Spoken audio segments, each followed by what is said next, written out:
नमो तस्स भगवतो अरहतो सम्मा सम्बुद्धस्स। तुम्हें ही कि क्षमाकतं अकतारा तथागता पटिपन्न पमुखन्ति जयनु मरबन्धना सब्ब पपस्सय करणं कुशलस्य उपसम्पदा सचित्तो पर्योदोपनं एतं बुद्धान शासनं पतव्वाय कराज्येन सगमनेन वां सब्बलोकाधिपस्येन सुतपुत्रीफलं वरम् एतेन सत्सवाज्येन होतु ते जयमङ्गलं ते।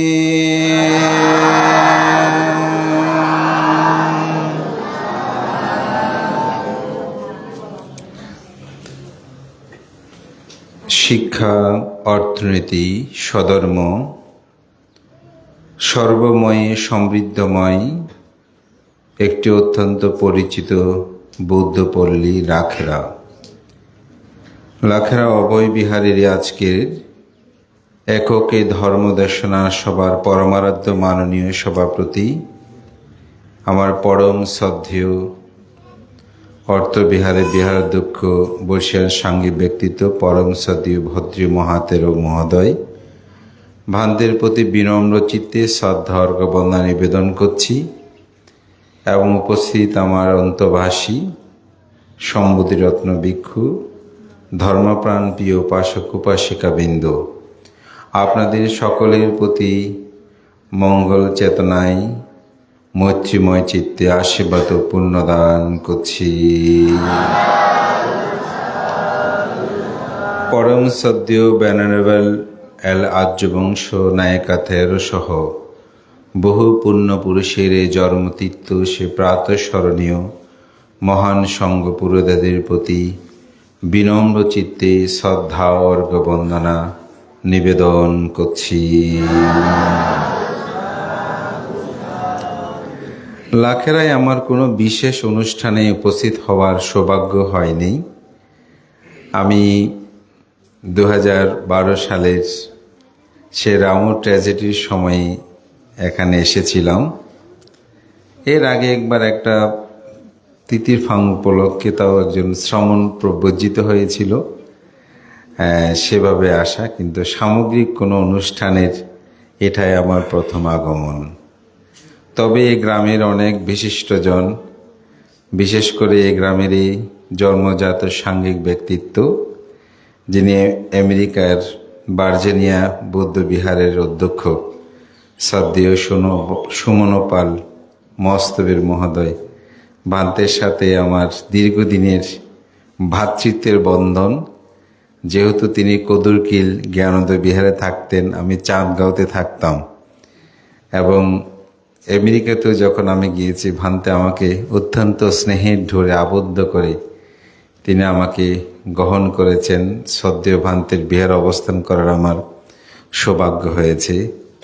এই গ্রামের বিশিষ্ট সমীর বাবু লেখক প্রাবন্ধিক, ওনার সাথে সাংগঠনিকভাবে বিভিন্নভাবে সম্পৃক্ত হওয়ার সৌভাগ্য হয়েছে। এই গ্রামেরই এখন আমেরিকাতে আছেন বাবু প্রণয় বড়ুয়া, তো ওনার সাথেও আমার সৌভাগ্য। এবং এই গ্রামের আরেকজন সন্তান আমার পতাঙ্গা সাক্ষ্যমণি বৌদ্ধ বিহারের সাথে সম্পৃক্ত, এখানে উপস্থিত হয়েছেন রতন বড়ুয়া, এবং আমাদের যুব পরিষদের সভাপতি, নামটা বলে সুবিধান বড়ুয়া সহ অনেকের সাথে সৌভাগ্য হয়েছে। এবং আমাদের প্রণয় বড়ুয়ার কন্যা হিমু বড়ুয়া, ওনারা আমার গ্রন্থের দুটি প্রকাশনও তারা দায়িত্ব, যেহেতু তারা চাঁদগাঁওতে অবস্থান করেন। এইভাবে বিবিধভাবেই অনেকের সাথে সম্পর্ক সূচনা হলেও হয়তো এই গ্রামে এসে আমি অত্যন্ত আনন্দ অনুভব করছি। এবং শ্রদ্ধেয় বৌদ্ধ ভান্তের সাথে আমার অনেক দিনের পরিচয়, কিন্তু হয়তো ভান্তের সাথে কথোপকথনের সময়টা অনেক দিন হয় নাই। তো এসেই অত্যন্ত প্রীত আনন্দ অনুভব করছি। আপনারা আহ্বান করেছেন, বিশেষ করে আদেশবাবু সহ আপনাদের পক্ষ হয়ে গিয়ে আহ্বান করেছেন। বিশেষ করে আমাকে বললেন, ভান্তে যে কোনো একটা দিন আপনি। তা আসলে আমার বিহারীও বিকেলবেলা অনেক চট্টগ্রাম মহানগরের বিভিন্ন জায়গা থেকেই উপাসক উপাসিকার উপস্থিত হয়, এবং আজকে শুক্রবার হওয়াতে স্বাভাবিক সবাই আসবেন। তবু আমি আপনাদের শ্রদ্ধাটার এমন আহ্বান ছিল, উপেক্ষা করার মতো নয়। এবং আমিও চিন্তা করলাম যে সেই গ্রামটা একটু দেখে আসি, সবার সাথে মিশে আসি ভালো। তো এসে খুব ভালো লাগছে। প্রথমত বলবো, আপনারা অসাধারণ একটি কাজ করছেন। সেটা হচ্ছে এখানে লাখেরা বৌদ্ধ ধর্মীয় শিক্ষালয় এটা প্রতিষ্ঠা করে এই সংগঠনের সাথে যারা সম্পৃক্ত, আমি তাদেরকে স্পেশালি আশীর্বাদ জানাই, ধন্যবাদ জানাই। অর্থে আপনারা আমাদের একটি তরুণ প্রজন্মকে সঠিক দিক নির্দেশনা দেওয়ার জন্য, ধর্মীয় রস, ধর্মীয় সুধা তাদের অন্তর্জগতে জাগ্রত করার জন্য আপনাদের যে প্রত্যয়, এটা আমার কাছে অত্যন্ত গুরুত্ববহ। এবং আমি কর্তৃপক্ষ যারা এর সাথে সম্পৃক্ত, বিশেষ করে লাখেরা বৌদ্ধ সমিতি, আপনারা অসাধারণ কাজ করছেন। আমাদের বাংলাদেশে অনেকগুলো সংগঠন আছে, আমি সবচেয়ে বেশি মনে করি এই কাজগুলো যারা করে, এই সংগঠনে যারা সভাপতি সম্পাদক কার্যগুলো, আপনারাই গুরুত্বপূর্ণ ভূমিকা প্রতিপালন করছেন। আমি সংঘের পক্ষ থেকে, আমার ব্যক্তিগত পক্ষ থেকে আশীর্বাদ ও পুণ্যদান করি। সাথে সাথে আমি যখন এখানে প্রবেশ করছি, আমাদের উপসৎশীলদারী উপাসক উপাসিকারা সবাই শ্বেতবস্ত্র ধারণ করেছেন, সাদা কাপড়, দেখতে সাধু সাধু লাগে। কেন? কারণ মানুষ যখন অষ্টাঙ্গ উপসতশীল গ্রহণ করে, তখন তিনি ব্রহ্মচারী জীবন গ্রহণ করে। এই ব্রহ্মচারী জীবনের বিষয়টা হচ্ছে অত্যন্ত সাদাসিধে জীবন এবং উন্নত চিন্তা চেতনা। এটাকে ইংরেজিতে বলছে সিম্পল লাইফ, হাই থিঙ্কিং, অর্থাৎ অতি সাধারণ জীবন, কিন্তু চিত্ত চেতনা হচ্ছে উন্নত। এই জন্য আমি মনে করি এটা অত্যন্ত একটি ভালো দিক। এবং এই বিহার, আমি যখন ভারতের এক ধরনের আজকে অত্যন্ত সুন্দর পরিপাটি, তো একটি বিহার দেখলে বোঝা যায় গ্রামবাসীগুলো কেমন। তা আপনাদের মধ্যে যে একটা ধর্মীয় চেতনা আছে, সেই চেতনার পূর্ণতা সাধনে যে আপনারা এই বিহারকে একটি নান্দনিক সুন্দর রূপ দান করেছেন, এবং বিহারের পরিষ্কার পরিচ্ছন্নতা আমাদের শ্রদ্ধেয় ভান্তের নেতৃত্বে গ্রামবাসী উপাসক উপাসিকাদের এই সৌন্দর্যতাকে আমি সাধুবাদ জানাই। ধর্মপ্রাণ প্রিয় উপাসক উপাসিকা বিন্দু, ধর্ম কী? তবে আমাদের উপস্থাপক অনিমেষবাবু কিছু কথা বলেছেন। মহাকারণিক তথাগত বুদ্ধের ত্রিপিটক শাস্ত্র, এটি আসলে কেমন বা যথার্থ কিনা। তবে আমি প্রথমে এক বাক্যে একটা কথা বলবো, সেটা হচ্ছে বুদ্ধের ত্রিপিটক শাস্ত্রগুলো একই কথা বিভিন্ন জায়গায় 2-3 বার 5 বার পুনঃ উচ্চারিত হয়েছে। তবে আমি ত্রিপিটক শাস্ত্রকে বিশুদ্ধ বলে মনে করি। কেন মনে করি তার কিছু যুক্তি আমি উপস্থাপনা করতে চাই। মহাকারণিক তথাগত বুদ্ধ দীর্ঘ 6 বছর কঠোর সাধনার পর গয়ার বোধিধর্মতলে বসে তিনি বুদ্ধত্ব লাভ করেন। 29 বছর বয়সে তার গৃহত্যাগের 4টি কারণ ছিল, তার মধ্যে প্রধান কারণ ছিল 3টি।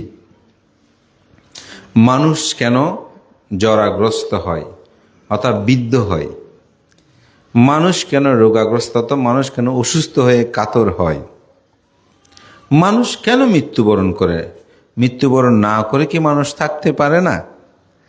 এই 3টে ছিল প্রধান কারণ।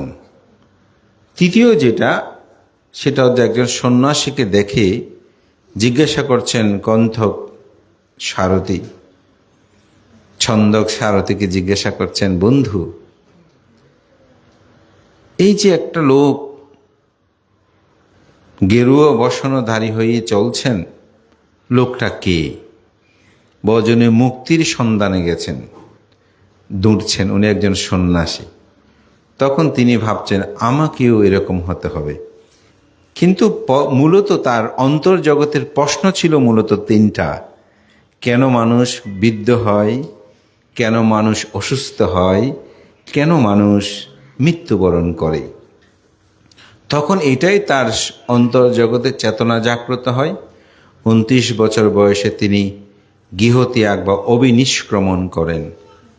আমরা অনেকে ভিক্ষুদেরকে সংসার ত্যাগী বলি, ঠিক না?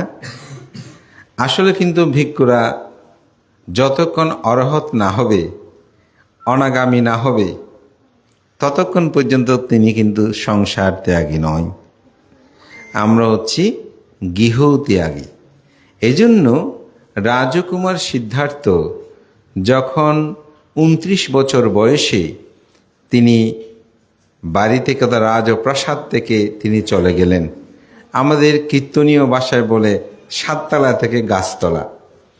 তিনি যখন চলে গিয়েছেন, সেখানে কিন্তু আপনারা দেখবেন কোনো গ্রন্থে সংসার ত্যাগ করেছে বলে নাই, বলেছে কি তিনি গৃহত্যাগ করেছেন, অবিনিষ্ক্রমণ করেছেন। কেন? কারণটা কি? কারণটা হচ্ছে একটু পরে বলবো, তবে প্রথমে বলেছে তো গৃহ ত্যাগ করলেন। দীর্ঘ 6 বছর বহুজনের কাছে তিনি গিয়েছেন।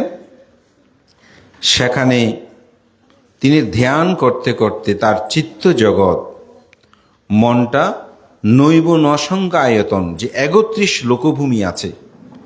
31 লোকভূমি কি? 4টে হচ্ছে অপায়, যেখানে গেলে দুঃখ পায়, যেটা বলে তির্যক, প্রেত, অসুর, নিরয়। আরেকটা হচ্ছে কাম ও সুগত ভূমি, আমরা যেটাকে বলে মনুষ্যলোক। এখানে হচ্ছে একটি হচ্ছে মনুষ্যলোক, আর 6টি হচ্ছে স্বর্গ।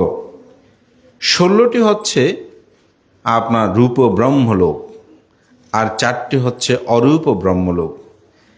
বুদ্ধ ধ্যান করতে করতে তার চিত্ত জগৎটা একেবারে অরূপ ব্রহ্মলোক, 31 লোকভূমির একেবারে সর্বস্তর পর্যন্ত কিন্তু পৌঁছেছেন।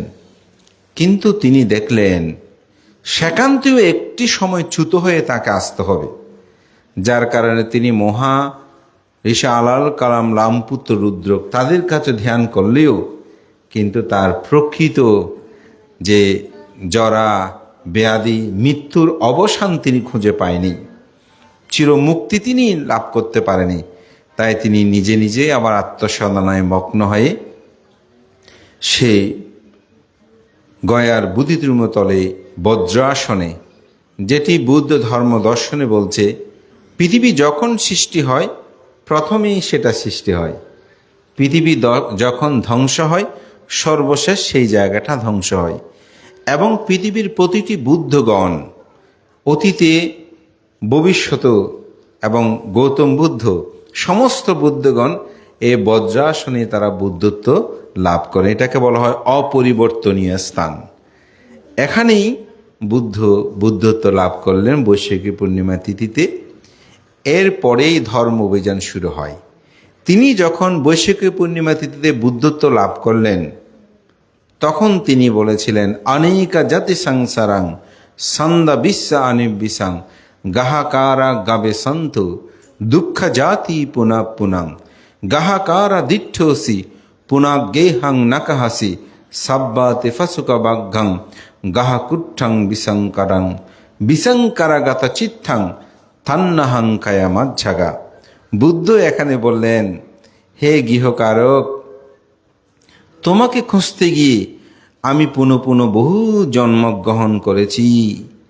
এই পুনঃ পুনঃ জন্ম হচ্ছে দুঃখ। এই সংসার ভবচক্রে আমি বারবার জন্মগ্রহণ করেছি।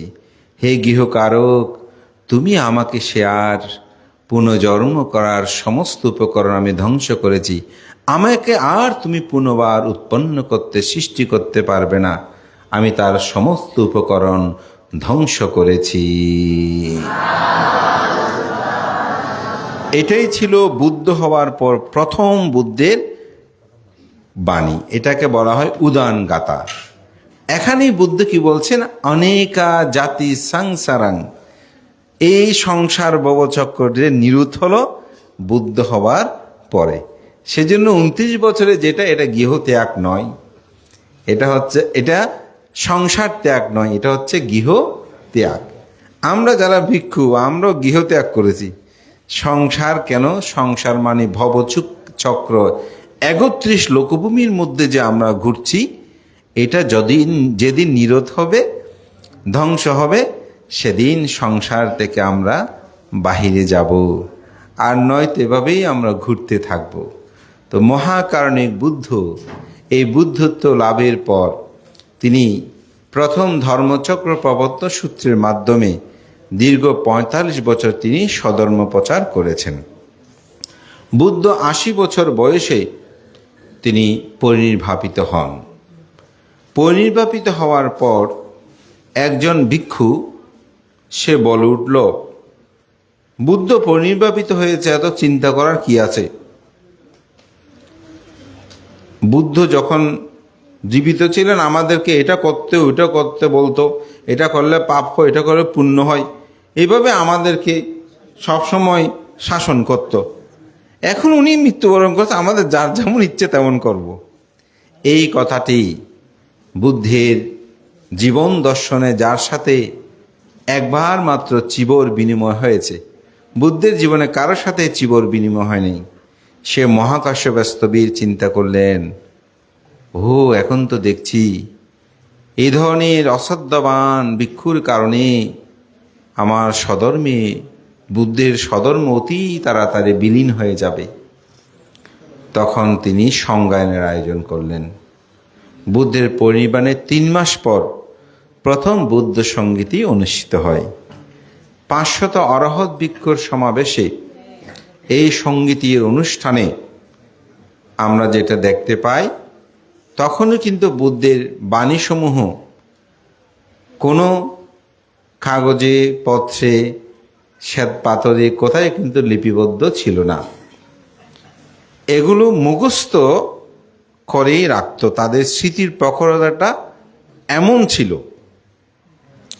এখন হয়তো প্রশ্ন করতে পারেন, ভান্তে এত বড় বই, এত কিছু, এগুলো কি আসলে মুখস্থ রাখা সম্ভব? আসলে মুখস্থ রাখা সম্ভব, আমাদের পক্ষে সেটা সম্ভব হচ্ছে না। কেন? আমি একজন ভান্তের নাম বলি, তিনি হাসিমপুর গ্রামেই ছিলেন, উপসংগরাজ ধাম্মা বান্ডাগারিক হিসেবে খ্যাত ছিল বুদ্ধরক্ষিত মস্তবের মহোদয়, হয়তো অনেকে আপনার নাম শুনেছেন। তিনি একেবারে বৃদ্ধ, সম্ভবত তিনি 92 কি 98 ধরনের বয়সে মৃত্যুবরণ করেছেন। তিনি সেই বয়সেও তিনি 47 কি 43টা সূত্র মুখস্থ বলতে পারতেন, আমি কিন্তু বলতে পারবো না। এবং বার্মার মধ্যে এখনো সমগ্র ত্রিপিটক মুখস্থ বলতে পারে এমন ভিক্ষু রয়েছে। তাহলে 2500 বছরের অধিক আগে তাদের স্মৃতির প্রখরতা আরো বেশি ছিল না? আগে মানুষ যেভাবে আপনার ক্যালকুলেটর এগুলো কিছু লাগতো না, 2 কুড়ি 5 কুড়ি 7 কুড়ি বলে যেভাবে দ্রুত হিসাব করতে পারে, এখন ক্যালকুলেটর দিয়ে তো ছেলের মেয়েরা এইসবগুলো মিলাতে অনেক সময়ের প্রয়োজন হয়। তখন স্মৃতির প্রখরতা ছিল, তারা স্মৃতিমান ছিল। এগুলো ভিক্ষু সংজ্ঞারা সেখানে সংজ্ঞায়িত করেছে, এবং সেখানে কোনো ভিক্ষু কিন্তু কোনো কিছু নিজস্ব সংযোগ করতে পারে নাই, কারণ সেখানে প্রশ্নকর্তাও ছিল, উত্তরদাতাও ছিল। এজন্য আপনার সূত্রের মধ্যে দেখবেন, যেমন মঙ্গলসূত্রে এ ভাম্যে সুতাং একাং সামায়াং ভাগাবা সাবাত্তিয়াং বিহারাতি জেতা বনে অনাথা পিণ্ডিকাচ্ছা আরামে, আমি এক সময় অনাথ পিণ্ডিক কর্তৃক নির্মিত জেতবান আরামে আমি এটা শুনেছিলাম। দেখেন কি বলছে, আমি এটা শুনেছিলাম। এই কথাটা যখন আনন্দস্থবির বলেছে, তখন অন্যান্য ভিক্ষু বলছে, ও যে কথাটা বলছে কথাটা ঠিক কি না? যখনই বলেছে হ্যাঁ এটা ঠিক, তখনই এটা ত্রিপিটক হিসাবে সংগৃহীত করা হয়েছে। এবং বুদ্ধের এই পরিনির্বাণের 3 মাস পরে এই সংজ্ঞায়ন হয় এবং বিশুদ্ধভাবে, সেটা নিয়েও কোনো বিতর্ক কিন্তু সঙ্ঘের মধ্যে ছিল না। এবং তখন দুটি বুদ্ধের সমগ্র ধর্মকে, বাণীসমূহকে দুটি ভাগে ভাগ করা হয়, একটি হচ্ছে ধর্ম আর একটি হচ্ছে বিনয়। তখন কিন্তু ত্রিপিটক ছিল, নাম হয় নাই, কিন্তু এই বাণীগুলো ধর্ম বিনয় নামে সংজ্ঞায়িত হয়। বুদ্ধের পরিনির্বাণের 100 বছর পর অশোকের পৃষ্ঠপোষকতায় দ্বিতীয় সংগীতি অনুষ্ঠিত হয়। সেখানে 700 অরহত ভিক্ষু কিন্তু ছিলেন। অরহত বলতে যাদের মধ্যে কোনো কিন্তু লোভ দেশ নাই, মোহ নাই। তখনও কিন্তু এই বুদ্ধের বাণীসমূহ ত্রিপিটকে লিপিবদ্ধ হয় নাই, ত্রিপিটক আকারে লিপিবদ্ধ হয়নি। বুদ্ধের পরিনির্বাণের 218 বছর পর সম্রাট অশোক যখন বুদ্ধ ধর্ম গ্রহণ করেন, তারই পৃষ্ঠপোষকতায় তৃতীয় সংগীতি অনুষ্ঠিত হয় অশোকারামে। সেখানে বুদ্ধের সমগ্র বাণীসমূহকে, যে ধর্ম এবং বিনয়টা যথাযথভাবে রেখে ধর্মকে 2 ভাগে ভাগ করে, একটা হচ্ছে সূত্রপিটক, আরেকটা হচ্ছে অভিধর্ম পিটক, এবং আরেকটা হচ্ছে বিনয় পিটক। তখন থেকে ত্রিপিটক হয়। তখনও কিন্তু বুদ্ধের ধর্মসমূহ কোনো জায়গায় লিপিবদ্ধ করা হয়নি। আমাদের অনিমেষবাবু খুব সুন্দর বলেছেন যে শুধু সম্রাট অশোক কিছু শিলালিপি বাণী, ওগুলো ত্রিপিটক না, অর্থাৎ বুদ্ধের কিছু কিছু বাণী তিনি অশোক স্তম্ভের মধ্যে লিখে দিয়েছিলেন এবং প্রাণী হত্যা না করার জন্য তিনি বলেছিলেন। এবং শিলালিপিগুলোর কিন্তু পাঠ উদ্ধারও মোটামুটি প্রায় হয়েছে। ব্রিটিশরা আমাদের কল্যাণ মিত্র, তারা কিন্তু এগুলো অনেক পাঠ উদ্ধার করেছে, হয়তো অনেক করতে পারে, যেহেতু পাথর মধ্যে লেখাগুলো অনেকে, হয়তো এটা পাঠ উদ্ধার করা সম্ভব হয় নাই। চতুর্থ সংগীতি অনুষ্ঠিত হয় শ্রীলঙ্কার মধ্যে রাজা বট্টগামিনীর পৃষ্ঠপোষকতায়। তখন এই সমগ্র বুদ্ধের বাণী ত্রিপিটক সমূহ তালপত্রের মধ্যে লিখিত হয়। এবং পঞ্চম সংগীতি রাজা মিন্ডের পৃষ্ঠপোষকতায় মেন্ডেলিতে, অর্থাৎ এটা মায়ানমারে, সেখানে অনুষ্ঠিত হয়। এবং ষষ্ঠ সংজ্ঞায়ন আমাদের অনেক পুণ্যপুরুষ অনেকে কিন্তু এই ষষ্ঠ সংজ্ঞায়নে যোগদান করেছেন। সেখানে 1956 সেখানেই বুদ্ধ জয়ন্তী উদযাপিত হয়। তখন সেখানেও কথিত আছে অরহত ভিক্ষু সংঘ উপস্থিত ছিলেন।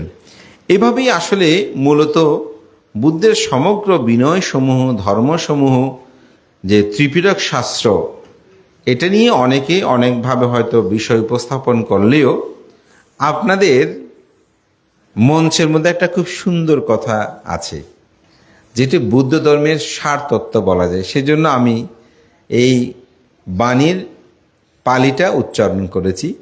সাভ্ভা পাপাস্য আকারণ কুশলস্য উপসম্পদা সাচিত্য পারিয়ুদপানাং এথাং বুদ্ধানা শাসনাং। এটি হচ্ছে বুদ্ধের সমগ্র ধর্ম দর্শনকে বুদ্ধ এই গাথাটার মধ্যে সন্নিবেশিত করেছেন। আপনাদের এই বিহারে এখানে যত কিছু আছে, সব কিছুর মূল কথা হচ্ছে এ বক্তৃতা মঞ্চে যেটা আপনারা লিখে দিয়েছেন, সেখানে কি সমগ্র পাপ থেকে বিরত থাকা। যদি ত্রিপিটকের মধ্যে যে কোনো বাক্যে এই কথাটা থাকে, আপনি মনে করবেন এটা বুদ্ধির কথা।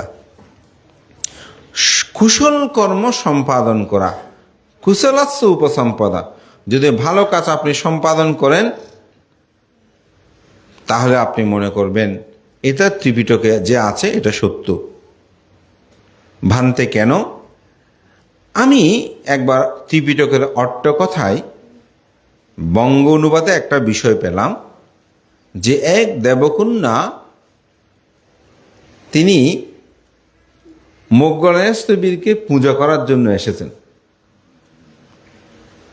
কিন্তু মুগলান স্থবির যখন তিনি প্রকোষ্ঠ থেকে বের হতেন দরজা বন্ধ করে, তিনি ব্রতকর্মাদি সুসম্পন্ন করে যখন বিহার ঢুকতেন, যেখানে রুম সবসময় ঝাড়ু গুছানো থাকতো।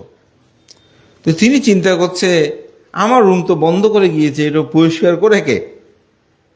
একদিন তিনি, যিনি এসব পরিষ্কার করে, তাকে রুম খুলতে তাকে, সে যেন পালাতে না পারে এই ধরনের অবস্থার মধ্যে মোটামুটি গিয়ে তাকে ধরল, বলছে তুমি আমার রুম কেন পরিষ্কার? ওটা ছিল আসলে একজন দেবকন্যা। তখন বলছে, আমি আপনাকে সামান্য মাত্র দান করে স্বর্গ উৎপন্ন হয়েছি, আমার ইচ্ছে হচ্ছে যে আমি আরও একটু পুণ্যকর্ম করি, সেজন্য আমি এসে আপনার রুমটা ঝাড়ু দিই। বলে যে না, আমি তো তোমার এই সেবা গ্রহণ করতে পারবো না। কেন? কারণ তুমি তো নারী, এই বন্ধ প্রকোষ্ঠে যখন তুমি ঝাড়ু দিচ্ছ, এটা সবাই হঠাৎ যদি কারো চোখে দেখে পড়ে, তিনি আমাকে সন্দেহ করতে পারে।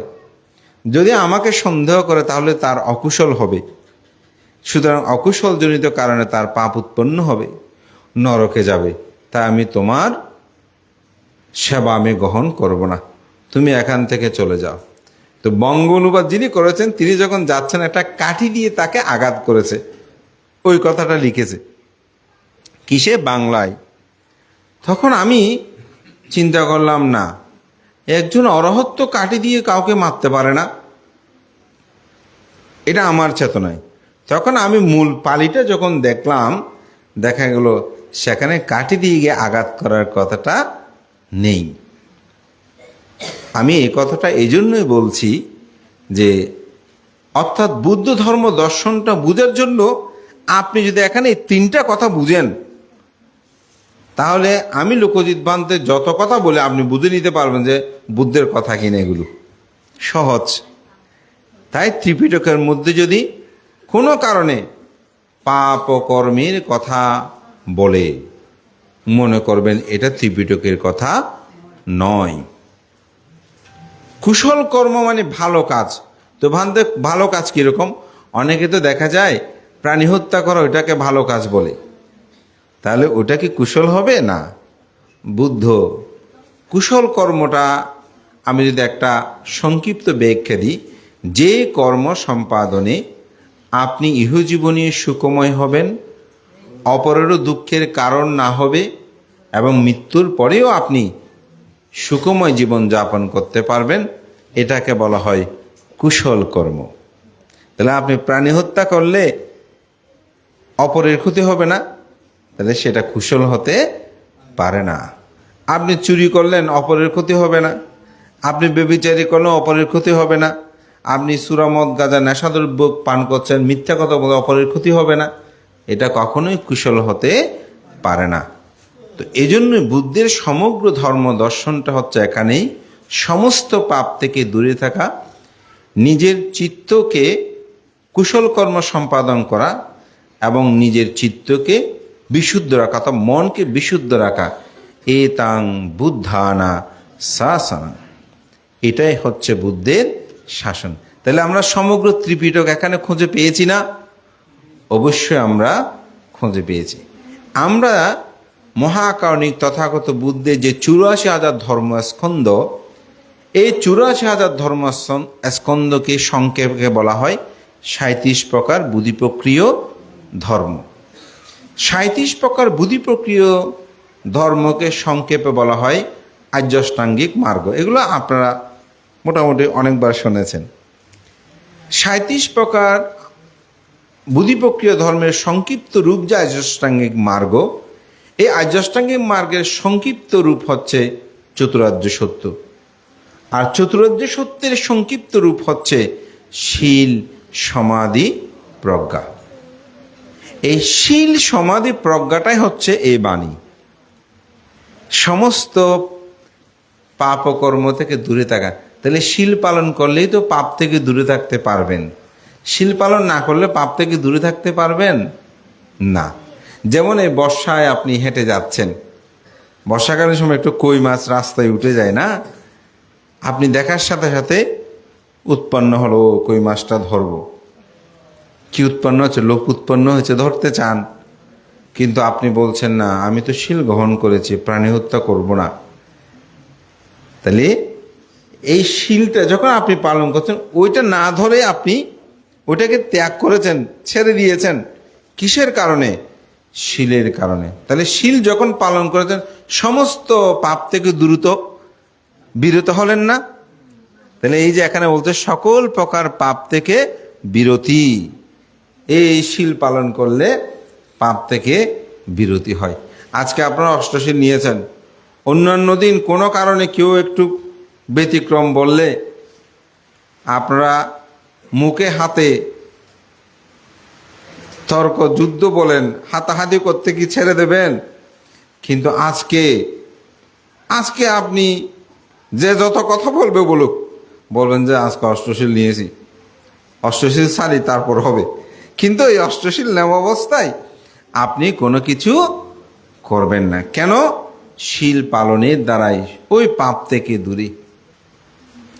কুশলাস্য উপসম্পদা, কুশল কর্ম, ভালো কর্ম করতে চিত্তের একাগ্রতা লাগে, সেটা সমাধি। চিত্ত যদি একাগ্র না হয়, আপনাদের পক্ষে আমার কথাগুলো শ্রবণ করা সম্ভব না, শীল পালন করা সম্ভব না।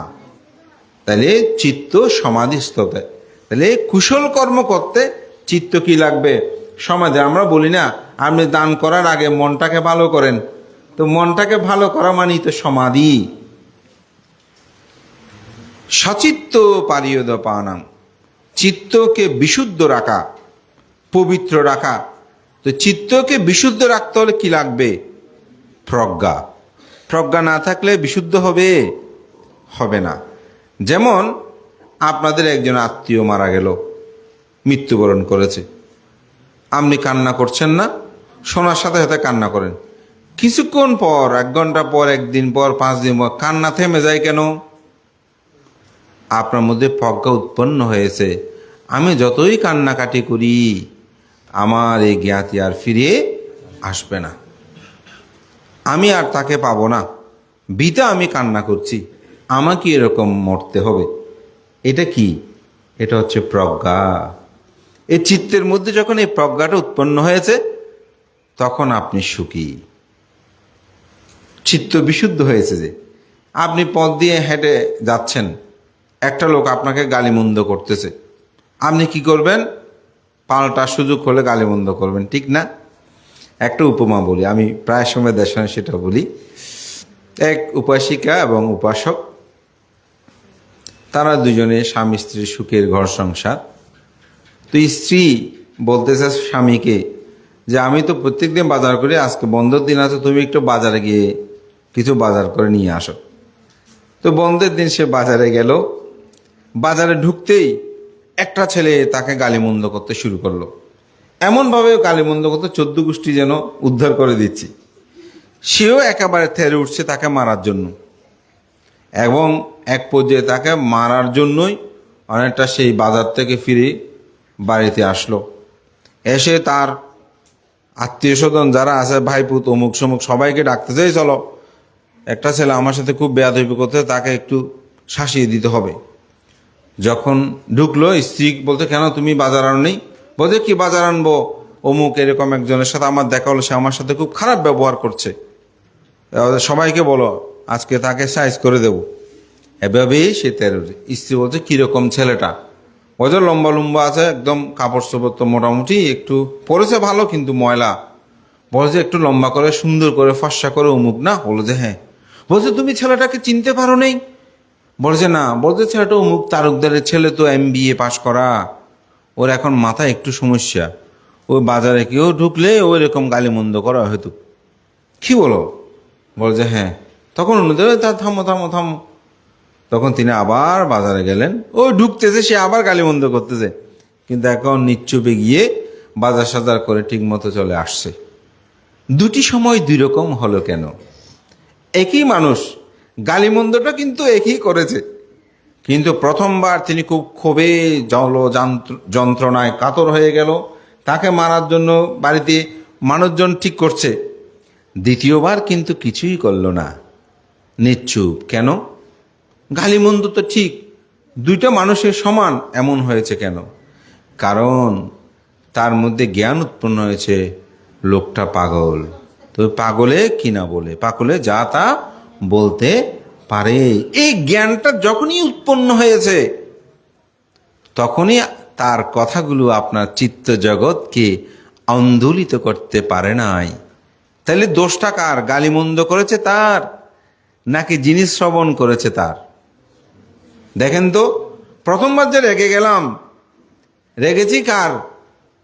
যদি দোষটা তার হতো তাহলে প্রথমবার গালিমন্দ করেছে রেগেছে আমি, দ্বিতীয়বার গালিমন্দ করেছে রাগিনি আমি, তাহলে দোষটা কার? আমার। আমার যখনই আমার চিত্তকে আমি প্রসারিত করেছি, আমার চিত্তকে যখনই আমি বিশুদ্ধ করেছি, সচিত্ত পারিয়দ পানাং, আমার চিত্তকে যখন আমি বিশুদ্ধ করেছি তখন সে গালিমন্দ করলেও সেগুলো আমাকে স্পর্শ করতে পারে নাই। এটা শুনে আপনারা কি করবেন? লোকজিৎ ভান্তে খুব ভালো দেশনা করেছে, এটা বললে হবে না। এখন যদি আপনাদেরকে কেউ গালিমন্দ করে, আজকে থেকে বলবেন যে না, মনে হয়, বড় করে না, মনে মনে বলবেন যে মনে হয় সে পাগল, সেই জন্য আমাকে এরকম গালিমন্দ করছে। দেখবেন সাথে সাথে সমস্ত দুঃখ বিলীন হয়ে যাবে। মহাকারণিক বুদ্ধ যখন স্বধর্ম প্রচার করছিলেন, সে সময় দুই ভাই তারা মিলেমিশে ব্যবসা বাণিজ্য করত।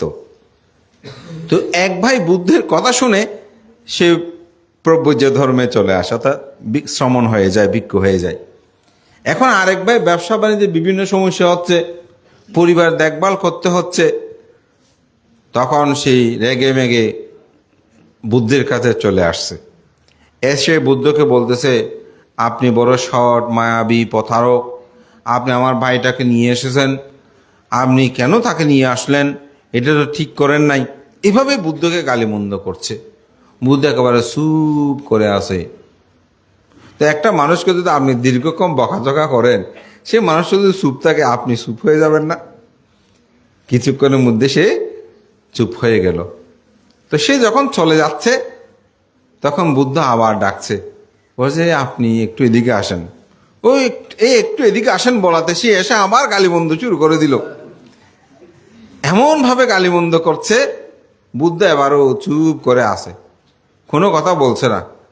যখন চুপ করে সে আবার চলে যাচ্ছে, তৃতীয়বার বুদ্ধ আবার ডাকলাম, বলে যে এদিকে আসেন। চিন্তা করতেছে, আমি তো গালিমন্দ করলে উনি কোনো কথা বলে না, আমি গালিমন্দ করবো না, উনি কি বলে একটু শুনি। ও চুপ হয়ে গেল। তো বুদ্ধ বলছেন, আপনার সাথে একটু কথা বলি। হ্যাঁ বলেন বলেন, এমনি তো চুপ করে আছে। তো বুদ্ধ বলছেন, আপনি একটা বন্ধুর বাড়িতে বেড়াতে গিয়েছেন। তো বন্ধুর সাথে আড্ডা দিতে দিতে রাত হয়ে গেল। বন্ধু ইতিমধ্যে আপনার জন্য তার স্ত্রীকে বলে অনেক খাদ্য দ্রব্য তৈরি করলো। এখন আপনাদের কথাবার্তা যখন শেষ হয়ে আপনি নিজ বাড়িতে ফিরে যাবেন, ঠিক সে সময় আপনার বন্ধু বলল, বন্ধু তোমার জন্য কিন্তু আমি ইতিমধ্যেই আমার স্ত্রীকে বলে অনেক খাদ্যদ্রব্য তৈরি করেছি, তুমি একটু বসো, একসাথে আমরা খাবো। তা আপনি যদি সেগুলো না খেয়ে বলে যে না বন্ধু বাড়িতে আমার সব তৈরি আছে, আমি খাবো না, বাড়িতে চলে যাবো, যদি না খেয়ে আপনি বাড়িতে চলে যান, যে খাদ্যদ্রব্যগুলো আপনার বন্ধু তৈরি করেছে সেগুলো কার হবে? বলে যে যেহেতু সেই এগুলো গ্রহণ করে নাই, সুতরাং আমি গ্রহণ করি, সুতরাং সেগুলো তার হবে। বজ অনুরূপভাবে আপনি এতক্ষণ পর্যন্ত যত গালিমন্দ করেছেন, আমি তার কোনোটাই গ্রহণ করলাম না, তাহলে কার হবে? তার যতক্ষণ গালিমন্দ করেছে তারই হবে। হঠাৎ তার চৈতন্য উদয় হলো, ও সত্যিই তো। তখনই তিনি বললেন, তথাগত বুদ্ধ আমি বুঝতে পেরেছি আমি কেন আপনাকে গালিমন্দ করেছি, আমি আজ থেকে বুদ্ধ ধর্ম সঙ্গের শরণ গ্রহণ করলাম। বুদ্ধের আসলে এই ধর্মটা হচ্ছে এখানে শীল, সমাধি, প্রজ্ঞা। তো ৩৭ প্রকার বুদ্ধিপ্রক্রিয় ধর্মটা আসলে কি? তো ৩৭ প্রকার বুদ্ধিপ্রক্রিয় ধর্মের প্রথম হচ্ছে, এটাকে ৭টি ভাগে ভাগ করা হয়েছে। কয়টি ভাগে? ৭ ভাগে। আমরা শুধু এমনি শুনে যাই, আমরা আপনাদেরকে বলি ৩৭ প্রকার বুদ্ধিপ্রক্রিয় ধর্ম, ৩৭ প্রকার বুদ্ধি। আসলে ৩৭ প্রকার বুদ্ধিপ্রক্রিয় ধর্মগুলো কি? এগুলো কিন্তু ত্রিপিটকের সংক্ষিপ্ত সার আমরা বলছি। প্রথমে বলছে চতুর্বিধ স্মৃতিপ্রস্থান, অর্থাৎ চতুর্বিধ স্মৃতিপ্রস্থান, যেটাকে আমরা কায়ে কায়ানুদর্শী বলি, চিত্তে চিত্তানুদর্শী, ধর্মে ধর্মানুদর্শী, বেদনা বেদানুদর্শী।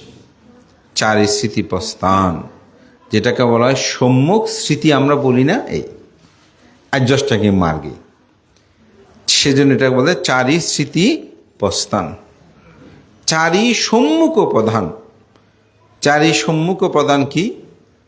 উৎপন্ন অকুশল অনুৎপত্তির চেষ্টা, যে পাপটা উৎপন্ন হয় সেটা যেন উৎপত্তি না হয় সেই ধরনের চেষ্টা করা। উৎপন্ন পাপ অনুৎপত্তি নিরোধের চেষ্টা। পাপ উৎপন্ন হয়েছে, ওই যে বললাম মাছটা খেতে ইচ্ছে করতেছে, না আমি খাবো না, এটাকে ত্যাগ করলাম। উৎপন্ন হয়েছে কি? অকুশল, খারাপ, এখন সেটা আমি করতে চাই না। মনের মধ্যে আমাদের এরকম উৎপন্ন হয় না? হয়তো এটাকে আমরা নিরোধ করি। মনে যত ধরনের কথা উৎপন্ন অকুশল সবকে আমরা করি না। তো এগুলোকে নিরোধ করার জন্য যে একটা প্রচেষ্টা, এটাই হচ্ছে 4 সম্মুখ প্রধান, যে উৎপন্ন অকুশল অনুৎপত্তির নিরোধের চেষ্টা, অনুৎপন্ন কুশল উৎপত্তির চেষ্টা। মনে দান করার চেতনা নাই, কিন্তু না আমি দান করব, চেতনার মধ্যে উৎপন্ন। শীল নেওয়ার চেতনা নাই, না আমি শীল পালন করব, এরকম উৎপন্ন করেছে। উৎপন্ন কুশল প্রবৃদ্ধির চেষ্টা। আপনারা অষ্টশীল নিয়েছেন, না আমি 13টা উপশীল সব নেব, পারলে অমুক দিনের জন্মদিন সেদিনও নেব, 14টা যেন হয় এই 3 মাসে। তাহলে কুশল উৎপন্ন হয়েছে। কুশলটাকে আপনি আরও বৃদ্ধি করতে যাচ্ছেন। আমি এটা দান করেছি, না আরও দান করব। আমি শীল পালন করি, অষ্টশীল না, আমি 10 সুচরিত শীল পালন করব। আমি কিছুদিনের জন্য শ্রমণ হয়ে যাব, পারলে কিছুদিনের জন্য ভিক্ষু হয়ে যাব। এটাকে প্রবৃদ্ধি করার যে চেতনা, এটাকে বলা হয় উৎপন্ন কুশল প্রবৃদ্ধির চেষ্টা। কুশল উৎপন্ন, সেটাকে আরও প্রবৃদ্ধি করা। আমি সব ব্যাখ্যা দেব না, জাস্ট একটু বলে আমার মূল বিষয়টাতে, যেটা নিয়ে এই 37 প্রকারে একটা ব্যাখ্যা করবো, সেটাতে যাব। এটা 4 স্মৃতি, 4 সম্মুখ প্রদান, 4 ঋদ্ধিপাদ। 4 ঋদ্ধিপাদ কি? সেটা হচ্ছে ছন্দ, বীর্য, চিত্ত এবং মীমাংসা। এগুলোকে বলা হয় 4 ঋদ্ধিপদ। এখানেও আপনার মূলত ছন্দ বলতে আকাঙ্ক্ষা বোঝায় সাধারণত, তবে এখানে নিবৃত্তি, নির্বাণের জন্য যে চাহিদা, সেটাকে বলা হয় ছন্দ। আমাদের অনেকে বলে, বান্তে আমাদের নির্বাণের জন্য এরকম করে, এটা একটা আকাঙ্ক্ষা না, এটাও তো তৃষ্ণা, অনেকে বলে। তো সেজন্য এটাকে বলতে ছন্দ, যেটি যে আকাঙ্ক্ষার মাঝে প্রাপ্তিতে কোনো দুঃখ লুকিত নাই, সেটা কিন্তু তৃষ্ণা নয়, সেটা হচ্ছে ছন্দ। একই জিনিস, কিন্তু চাওয়ার মধ্যে পার্থক্য আছে। যেমন একজনে সে মেট্রিকে গোল্ডেন A+ পেতে চায়, এটার জন্য সে যদি ভালো করে লেখাপড়া করে, আপনি এটাকে কি তৃষ্ণা বলবেন? না, এটা জীবনের প্রয়োজন। তো আপনার অর্থ আছে, আপনি সেই অর্থ দিয়ে একটা সুন্দর বাড়ি করেছেন, এটা আপনি তৃষ্ণা বলবেন? তৃষ্ণাটা আসলে কি? যেমন ডাক্তার আপনাকে বলেছে আপনি সুগারযুক্ত খাদ্য খাবেন না, তো সুগারযুক্ত খাদ্য ছাড়া আমরা বাঁচবো না? বাঁচবো, কিন্তু জিহ্বার আচ্ছাদনের জন্য, স্বাদ আচ্ছাদনের জন্য আপনি যখন সেটা খেতে যাবেন, এটা হবে কি? তৃষ্ণা। মাছ বা মাংস নির্দিষ্ট আছে, একটা করে খাবেন। বলতেছে না আজকে খুব ভালো হয়েছে, 3টা খাবো, এটা হচ্ছে তৃষ্ণা। একটা খাওয়াটা কিন্তু তৃষ্ণা নয়। অর্থাৎ জীবন জীবিকা নির্বাহের জন্য যেটা প্রয়োজন সেটা তৃষ্ণা নয়। অতিরিক্ত যখন গ্রহণ করতে যাবেন সেটা হবে কি তৃষ্ণা। তো নির্বাণ চাওয়ার জন্য যদি আপনার এটা তৃষ্ণা নয়, এটাকে ছন্দ বলে। কেন এই অর্থে? কারণ সেটি নিবৃত্তির ধর্ম। অর্থাৎ আমার কাছে যে দুঃখ আছে এটাকে নিবৃত্তি করার জন্য। এটা যদি আরও একটু সুন্দর করে উদাহরণ বলি, যেমন আপনার জ্বর উঠেছে, আপনি ইঞ্জেকশন যদি পুশ করে আপনি ব্যথা পাবেন না, কিন্তু পুশ করাটা তো ব্যথা কষ্ট, কিন্তু আপনি কেন এটা পুশ করছেন? ওই বৃহৎ অল্প ক্ষুদ্র ব্যথা পেলেও বৃহৎ একটি জীবন পরিহানি থেকে আপনাকে রক্ষা করার জন্য আপনি এই কষ্টটা ভোগ করছেন। তো সুতরাং এটা কিন্তু কষ্ট নয়। যেমন একজনের প্রশ্ন করছে, 10 তালা থেকে একটা ছেলে লাফ দিতে যাচ্ছে। প্রশ্নটা ছিল প্রথমে এরকম, বলে ভান্তে আমরা যে ছেলে মেয়েদেরকে বেত্রাঘাত করি, বেত দিয়ে মারি, টিচার যে মারে, এটা কি পাপ হবে? তা আমি বললাম এখানে পাপের একটা বিষয় আছে। সেটা হচ্ছে বেত দিয়ে যে আঘাত করছে এটা কেন করছে, কোন চেতনায় করতেছে, এটা একটা বিষয় আছে। এটা কি কল্যাণ চেতনায় নাকি পাপ মানে হিংসা করে মারতেছে নাকি কল্যাণ চেতনায় মারতেছে, এটার একটা কিন্তু বিষয় আছে। আমি তো শিক্ষকতা যারা করে, এখন তো বসে শিক্ষকরা আর ভেদ তুলতে পারেন, উল্টো হয়ে গেছে, যাই হোক।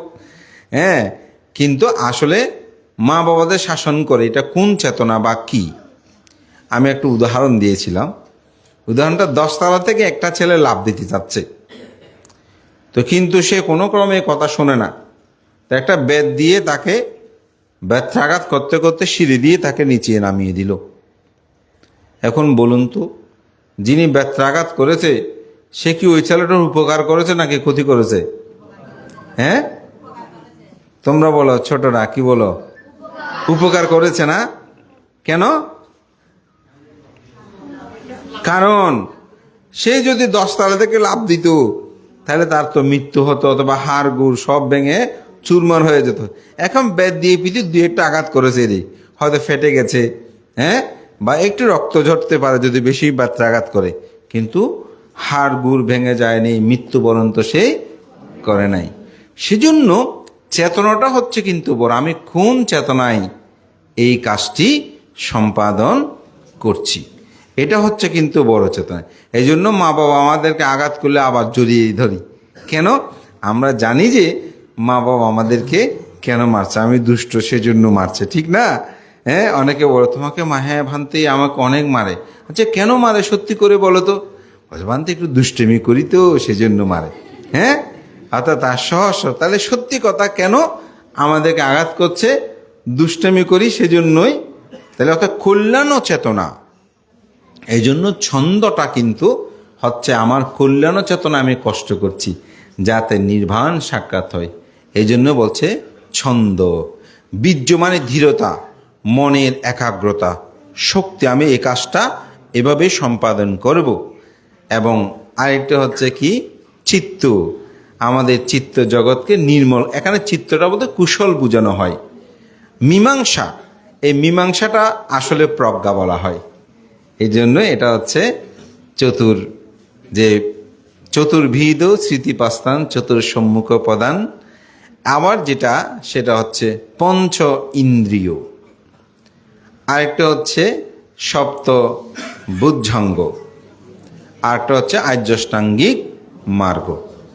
এখানেই মূলত এই 7টি ভাগের বিরুদ্ধে 37 প্রকার বুদ্ধি প্রক্রিয় ধর্ম। তো 37 প্রকার বুদ্ধি প্রক্রিয় ধর্মের আমি আজকে একটা বিষয় নিয়ে আপনাদেরকে আলোচনা করব। সেটা হচ্ছে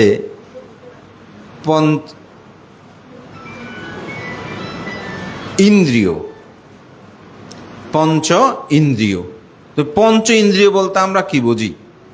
আমরা সাধারণত পঞ্চ ইন্দ্রিয় বলতে চক্ষু, কর্ণ, নাসিকা, জিহ্বা, ত্বক, এগুলোকে আমরা পঞ্চ ইন্দ্রিয় বলছি না। কিন্তু 37 প্রকার বুদ্ধিপ্রক্রিয় ধর্মে পঞ্চ ইন্দ্রিয় হচ্ছে ভিন্ন কথা। তো পঞ্চ ইন্দ্রিয়ের প্রথমে হচ্ছে কি, পঞ্চ ইন্দ্রিয়ের প্রথম যেটা সেটা হচ্ছে শ্রদ্ধা। পঞ্চ ইন্দ্রিয়ের প্রথম হচ্ছে কি, শ্রদ্ধা।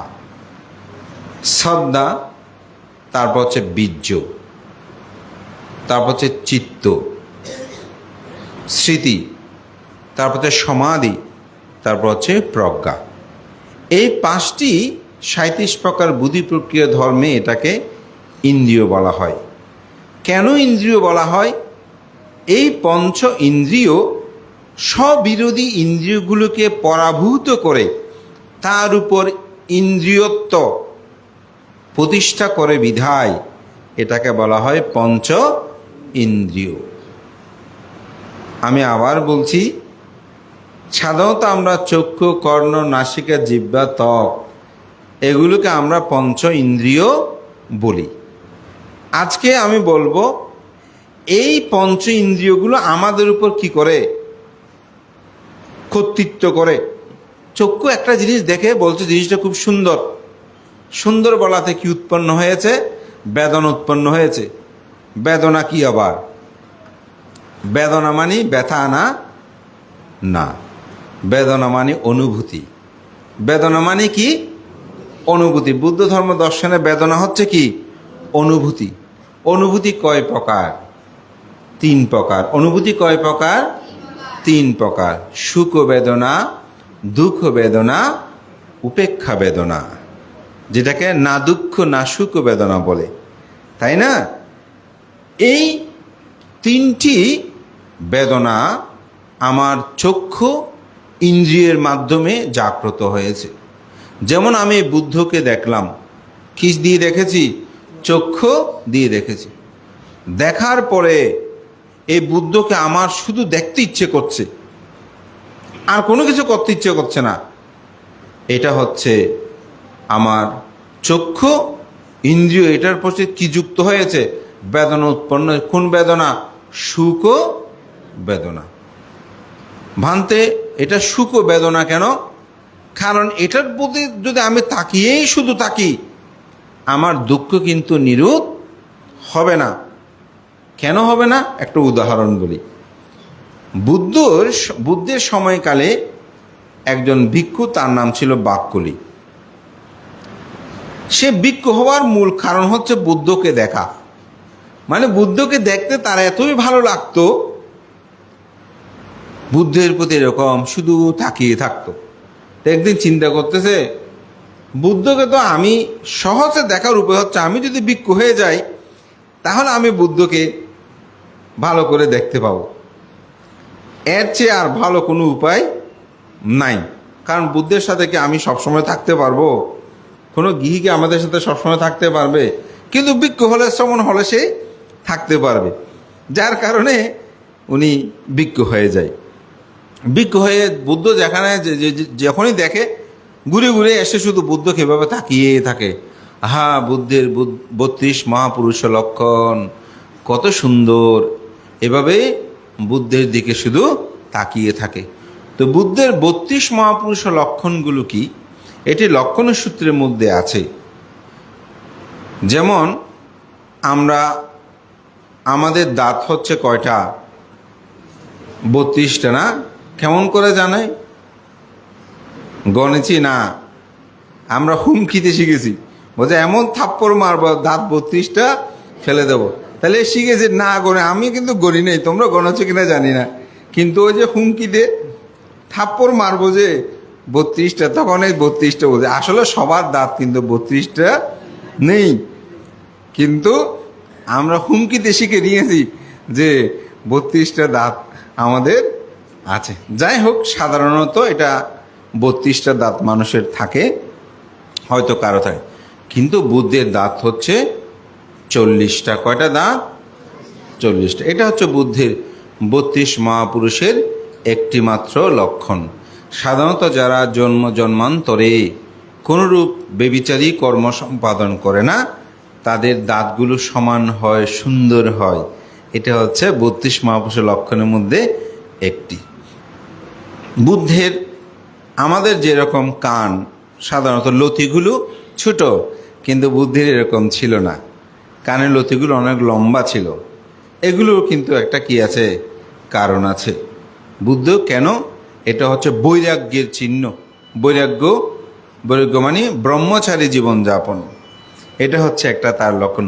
তিনি যে জন্ম জন্মান্তরে নৈষ্কর্ম পারামি পূর্ণ করেছেন, নৈষ্কর্ম মানে গৃহত্যাগ পারামি, সেজন্য তার কাছে এটি উৎপন্ন হয়েছে। এরকম মানুষের দেহ অবয়ব দেখে কিন্তু অনেক কিছু শিক্ষা অর্জন করা যায়।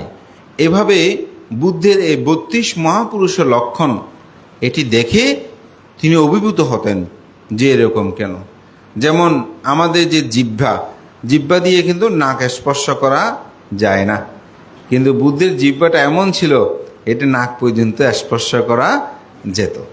এটা হচ্ছে তার একটি কি লক্ষণ।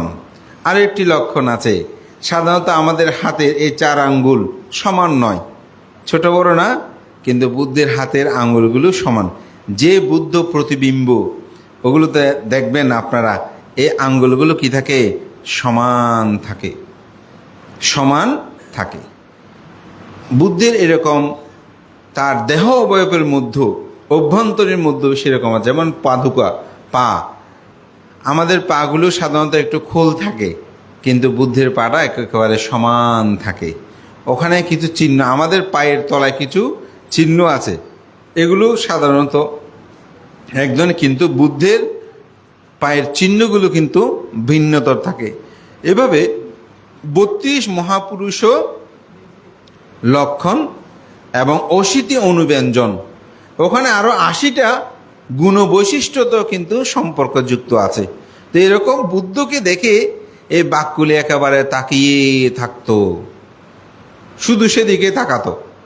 তো বুদ্ধ একদিন চিন্তা করছে, এই বাক্যগুলি যদি শুধু আমার দিকে তাকিয়ে থাকে তাহলে তো সে দুঃখ থেকে মুক্তি লাভ করতে পারবে না। কারণ বুদ্ধের দিকে তাকায় থাকলে কি মুক্তি আসবে? মুক্তি আসবে না। মুক্তি লাভ করতে হলে আচরণ করতে হবে। যার কারণে মহাকারণিক তথাগত বুদ্ধ যখন পরিনির্বাণ দিবস ঘোষণা করলেন বৈশালীর চপল চৈত্যনগরে, তখন সবাই কান্না করছিল, আনন্দ করছিলেন। কেন? কারণ আনন্দ তখন মাত্র শ্রোতাপত্তি লাভই। তো বুদ্ধ তখন বলেছিল, তুমহে কি চাং আতাপ্পাং আক্কা তারা তথাগতা পাটিপ্পান্ন পামুখান্তি যাইনু মারা বন্ধনাং। বুদ্ধ বলছেন, তোমাকে সব কিছু করতে হবে, তথাগত শুধুমাত্র প্রত পদস্ব। তোমাকে আত্মসাধনার মাধ্যমে সমগ্র মারকে পরাভূত করতে হবে। আমাদের মধ্যে অনেক উপাসক আছে, বজে মানতে আমি এমনি অশ্বশী রাখি না, তবে আপনার উপাসিকাকে দান ধর্ম যা করা সব দিই, ওকে বলি তুমি অশ্বশী রাখো। তো বান্ধব সে যখন করে আমি করব, আমি করলে হয়ে যাবে না?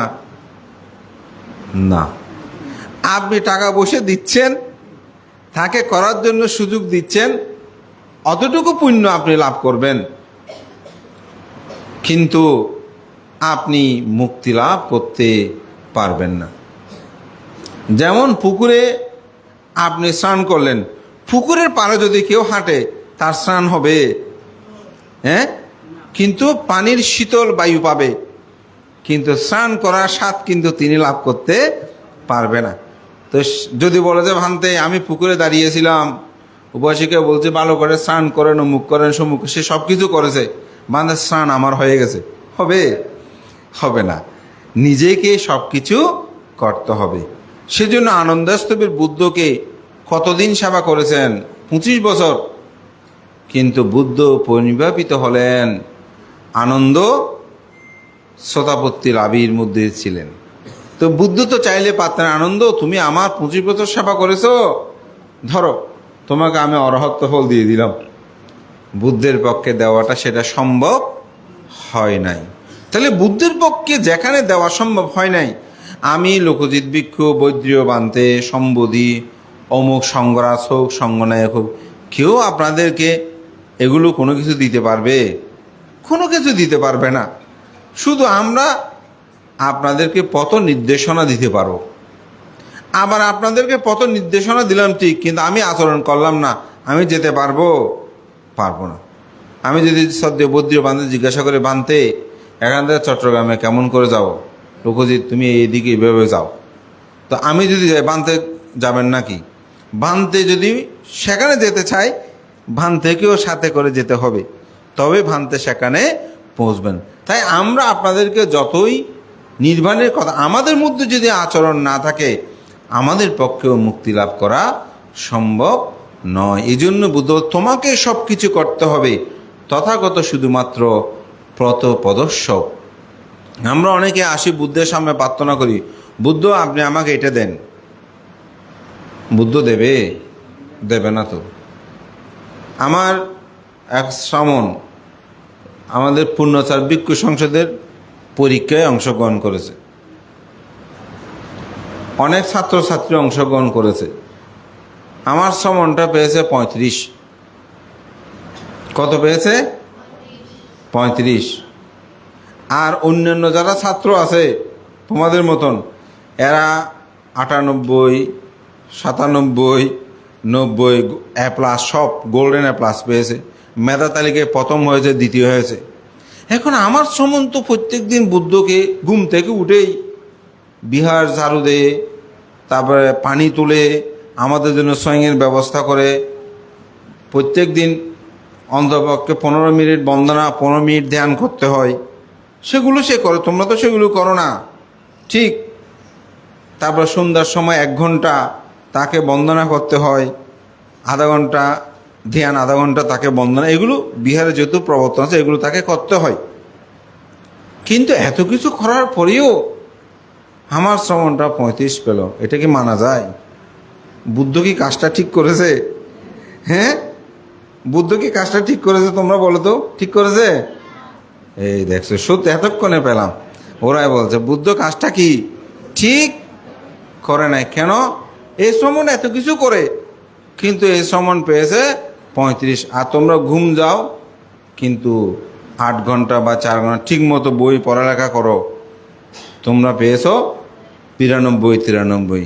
তাইলে বুদ্ধ কাজটা কেমন করলো চিন্তার বিষয় না? বুদ্ধর কাজটা কিন্তু সঠিক করেছেন। বুদ্ধ কি করেছেন? কাজটা সঠিক করেছেন। কারণ বুদ্ধের ধর্ম বলছে কাম্মাস্যা কুম্মি কাম্মা দায়ু কাম্মা বন্ধু কাম্মা পাটি সারানো ইয়াং কাম্মাং কারিস্বামী কল্যাণাং বা পাপাং তাস্যদ ভবিষ্যতি। কর্মই আমার বন্ধু, কর্মই আমার শরীর, কর্মই আমার আশ্রয়, কর্মই আমার নিয়ন্তা। যে যেমন কর্ম করবে সে তেমন ফল লাভ করবে। এখন আমার সমন করেছে পূজা, পুণ্য হয়েছে। যে কি হয়েছে? পুণ্য। কিন্তু পরীক্ষায় পাশ করার জন্য যে কাজটা করা দরকার সেটা তো সে ঠিক মতো করে নাই। তাহলে সে কিভাবে ভালো নাম্বার পাবে? হ্যাঁ, তাকে ওই কাজটার জন্য তাকে সেরকমভাবে পড়তে হবে। পুণ্য একটা, প্রজ্ঞা আর একটা, কিন্তু দুটার মধ্যে কি আছে? পার্থক্য আছে। সে পুণ্য লাভ করেছে, কিন্তু তাকে যদি ভালো রেজাল্ট করতে হয়, পড়ালেখা করতে হবে। তা আমাদের দান বাক্স যখন খুলে ওখানে দেয়, বুদ্ধ আমি যেন অঙ্কের মধ্যে পাশ করি, এ পরীক্ষা আসলে আমি খুব ভয় পাই, আপনি যদি পাশ করে দেন আমি বিশাল একটা বড় পুজো দেব। হবে? হবে না। আমি ওগুলো পেয়ে যখন কয়েকবার দেশনা করি, এখন অবশ্যই দেয় না, দেশনায় বলে দিত, এখন আর দেয় না। হ্যাঁ, তো এরকম দান বাক্স করলে মাসে মাসে দেখলাম যে এরকম দিত, বুদ্ধ আমাকে যদি তুমি পাশ করাই দাও তাহলে একটা বড় লাইট দেব, অমুক দেব, এরকম। এটা হচ্ছে বুদ্ধের কাছে কিছু চেয়ে আপনি পাবেন না। হ্যাঁ, আপনি বুদ্ধের কাছে অবশ্যই আসবেন। বুদ্ধ প্রতিবিম্বের সম্মুখে আসলে আপনার মনের দুঃখ প্রসারিত হবে।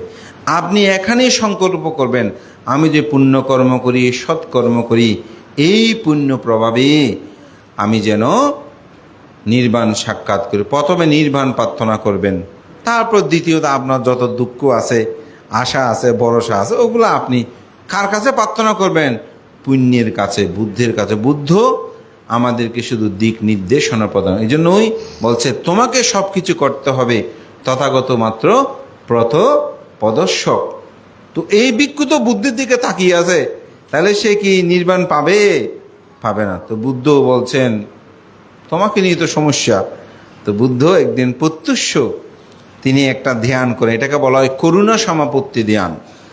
করুণা সমাপত্তি ধ্যান, করুণা মানে কি? দয়া। আমি আজকে কার মঙ্গল করব, বুদ্ধ এটা ভাবেন। তো ভেবে দেখতেছে এই বাক্যলি তো শেষ, কিসে আসে আমার দিকে তাকিয়ে থাকতে থাকতে ধ্যান সমাধি কিছু করে না।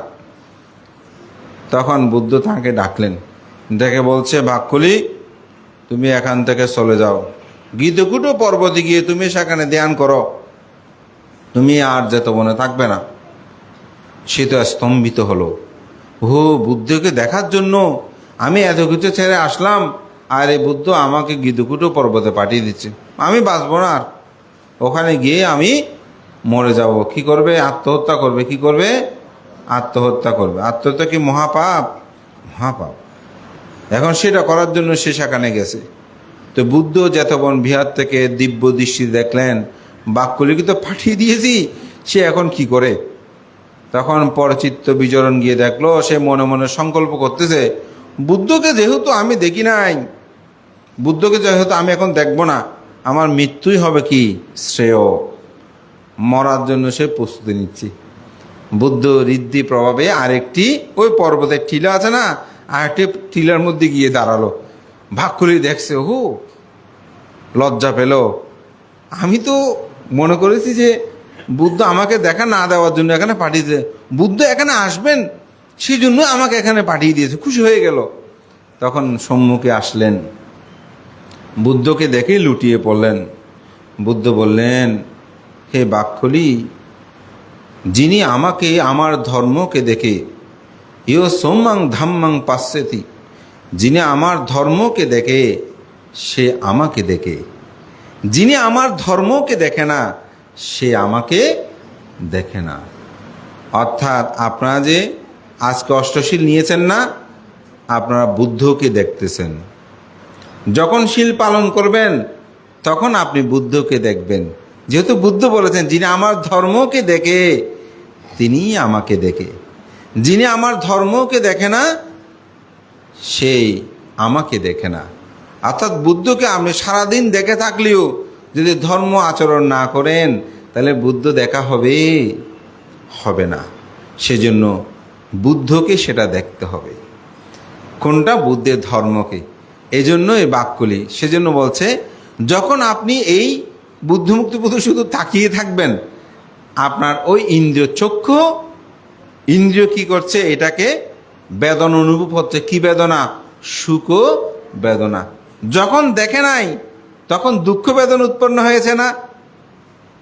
তারপর যখন চলে যেতে বলল তখন বলছে না এই জগৎ আমার ভালো লাগতেছে না, সুখও লাগতেছে না, দুঃখও লাগতেছে না, তখন মরে গেলে ভালো হবে মনে হয়, ঠিক না? তাহলে দেখেন এই অনুভূতিটা কীরকম। তো এটা পঞ্চ ইন্দ্রিয়ের এই অনুভূতিটাকে, বেদনাকে দমিয়ে রাখার ক্ষেত্রে যে পাঁচটি ইন্দ্রিয় কাজ করে, তার মধ্যে ইন্দ্রিয়ত্ব পালন করে, তাকে বলা হয় পঞ্চ ইন্দ্রিয়। সে পঞ্চ ইন্দ্রিয় কি? শ্রদ্ধা, বীর্য, স্মৃতি, সমাধি, প্রজ্ঞা। শ্রদ্ধা কি? শ্রদ্ধা মানে এক কথায় কর্মফলকে বিশ্বাস করা। শ্রদ্ধা কয় প্রকার? 4 প্রকার। একটা হচ্ছে আগমন শ্রদ্ধা, একটা হচ্ছে অধিগমন শ্রদ্ধা, একটা হচ্ছে অকাপ্য শ্রদ্ধা, আর একটা হচ্ছে প্রসাদ শ্রদ্ধা। আগমন শ্রদ্ধা কি? সুমেধ তাপস দীপঙ্কর বুদ্ধের পাদমূলে পতিত হয়ে তিনি যেদিন থেকে বুদ্ধত্ব প্রার্থনা করলেন, বর লাভ করলেন, সেদিন থেকে গয়ার বুদ্ধিধূম তলে বসে বুদ্ধত্ব লাভের পূর্বক্ষণ পর্যন্ত সময় বুদ্ধ হওয়ার জন্য তার অন্তর জগতের মধ্যে শ্রদ্ধাটা ছিল, বিশ্বাস ছিল কর্মফলের প্রতি, সেটাকে বলা হয় শ্রদ্ধা।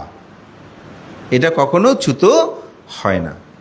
যখন তিনি বৈশাখী পূর্ণিমা তিথিতে সমস্ত আসব ক্ষয় করলেন, তৃষ্ণা ক্ষয় করলেন, যেটা বলে কামতাংহা, ভাবতাংহা, বিভবতাংহা, অর্থাৎ কামতৃষ্ণা, ভবতৃষ্ণা, বিভবতৃষ্ণা যখন তিনি নিরোধ করলেন, সেটাকে বলা হয় কি? অধিগম শ্রদ্ধা। অর্থাৎ তিনি আয়ত্ত করে ফেলেছেন। ঠিক যারা শ্রোতাপত্তি হয়, স্থগিতাগামী হয়, অনাগামী হয়, অরহত হয়, তারা তাদের অন্তর্জগতের মধ্যে যে শ্রদ্ধা থাকে এটাকে বলা হয় কি? অধিগম শ্রদ্ধা। অধিগম মানে আয়ত্ত করে ফেলা, সেটা তিনি লাভ করে ফেলেছেন। অকাপ্য শ্রদ্ধা, প্রসাদ শ্রদ্ধা। যেমন বুদ্ধের প্রতি অনেক সময় বন্দনা করতে করতে, হা বুদ্ধ কত জ্ঞানী, কত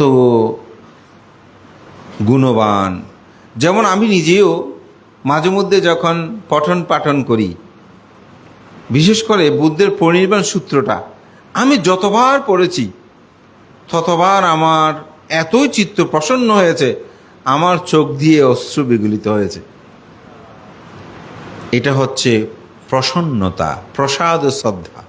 অর্থাৎ শ্রদ্ধাটা এমনভাবে উৎপন্ন হয়।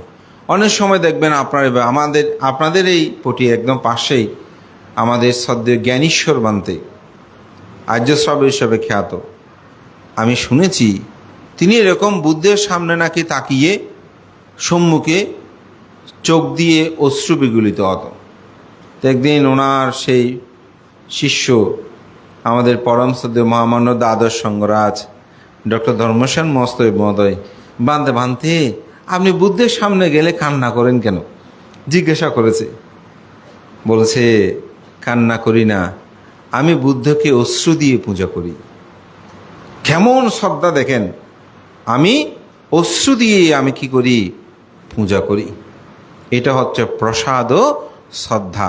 অনেক সময় এরকম দেখবেন আমরা ধর্মকথা শুনতে শুনতে এ ধরনের শ্রদ্ধা অশ্রু বিগলিত হয়। আর হচ্ছে অকাপ্য শ্রদ্ধা।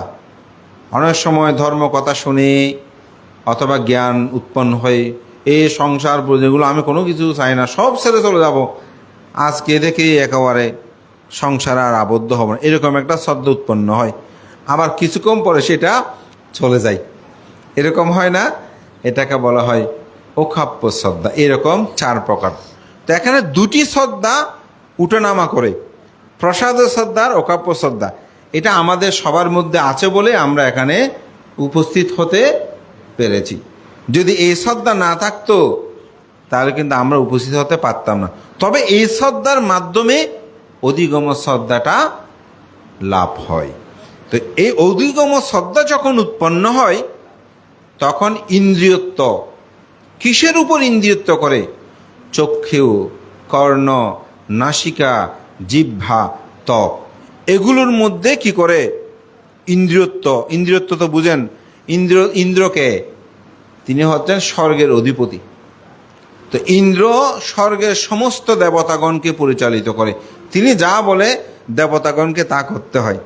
তো এখানে ইন্দ্রিয়ত্ব করছে কার উপর? আমার পঞ্চ ইন্দ্রিয়ের উপর। তো শ্রদ্ধা যখন থাকে, কথাগুলো বুঝবেন, আমি জাতক বলে দিতে পারি, একটু উপাসকের উপস্থাপনার কারণে আমি একটু গভীর কথাগুলো বলার চেষ্টা করছি, যেটা সত্যি। এখন এটা আপনার কিভাবে সেগুলোকে নিতে পারেন আমি জানি না। আমার উপর কে ইন্দ্রিয়ত্ব করে, মানে কর্তৃত্ব করে। চোখ কর্তৃত্ব করে না? চোখে এটা চায়, সেটা চায়, খারাপ কিছু দেখতে চায়। মন ইন্দ্রিয়ত্ব খারাপ কিছু করার জন্য চায়। কিন্তু যখন শব্দ উৎপন্ন হয় তখন এই চক্ষুকে আর কর্তৃত্ব করতে দেয় না, বলে না এটা দেখলে তো ঠিক হবে না, এটা দেখা উচিত নয়, চোখ বন্ধ করো। চোখ বন্ধ করেছি, আবার মনে মনে সেটা ভাবতেছি, শ্রদ্ধা উৎপন্ন না। আমি যদি নির্বাণ সাক্ষাৎ করতে চাই তাহলে মনে মনে খারাপ পরিকল্পনা করা যাবে না, কাউকে হিংসা করা যাবে না, কারো ক্ষতি করা চিন্তা করা যাবে না, ঠিক না? কে করেছে? শ্রদ্ধা। কর্ম হলো প্রতি বিশ্বাস। আমি একটা মানুষকে যদি হত্যা করি, আমাকেও ইহ এবং পর জন্মে আমাকে কি করতে হবে? দুঃখ ভোগ করতে হবে। আমার মনের মধ্যে শ্রদ্ধা উৎপন্ন হয়েছে, মানে কর্ম হলো প্রতি বিশ্বাস, আমাকে এরকম ভোগ করতে হবে না, আমি তাকে হত্যা করব না। তাহলে কে ইন্দ্রিয়ত্ব করেছে? শ্রদ্ধা। শ্রদ্ধা যখনই আপনার উপর ইন্দ্রিয়ত্ব করেছে, কর্তৃত্ব করেছে, আপনি পাপ থেকে দূরে চলে যাচ্ছেন। এখন বুঝতে পেরেছেন আসলে পঞ্চ ইন্দ্রিয় কি? শ্রদ্ধা। বীর্য, বীর্য মানে কর্মপ্রবাহ, শক্তি, ধীরতা। আপনারা অধিষ্ঠান করেছেন, আচ্ছা অষ্টশীল একটা না একটা ভঙ্গ করার মনে উৎপন্ন হচ্ছে না? হয়তো অনেক সময় না এটা একটু করলে কেমন হয়, খিদে লেগেছে বেশিটা খেয়ে নিই, অমুক এরকম কাছে একটু বকাঝকা করে নিই, এরকম উৎপন্ন হয় না? কিন্তু আমি অষ্টশীল নিয়েছি, আগামীকাল পর্যন্ত একটা শিলও আমি ভঙ্গ করব না। তাহলে চিত্তের উপর বীর্য, ধীরতা এটা কর্তৃত্ব করছে। চিত্তের দাসত্ব না করে আমার অন্তর জগতের মধ্যে যখনই বীর্য উৎপন্ন হয়েছে, চিত্তের কর্তৃত্বকে দমিত করে আমি বীর্য দ্বারা তাকে কি করলাম? দমিত করলাম। তাহলে কি? শ্রদ্ধা, বীর্য। স্মৃতি, স্মৃতি যদি না থাকে কোনো কিছু সম্ভব নয়। আমি বিস্কিট খাচ্ছি, ও যদি খেয়েছি না মনে না থাকে, আমাদের অনেক সময় বড় ভান্তরা বা আমাদের মধ্যে বলছে সঙ্গদান শুরু করেছি, অথচ করে ফেলেছে, বলছে আমার সঙ্গদান করেছি, ভান্তে হ্যাঁ করেছেন তো, ও আমার মনে নাই।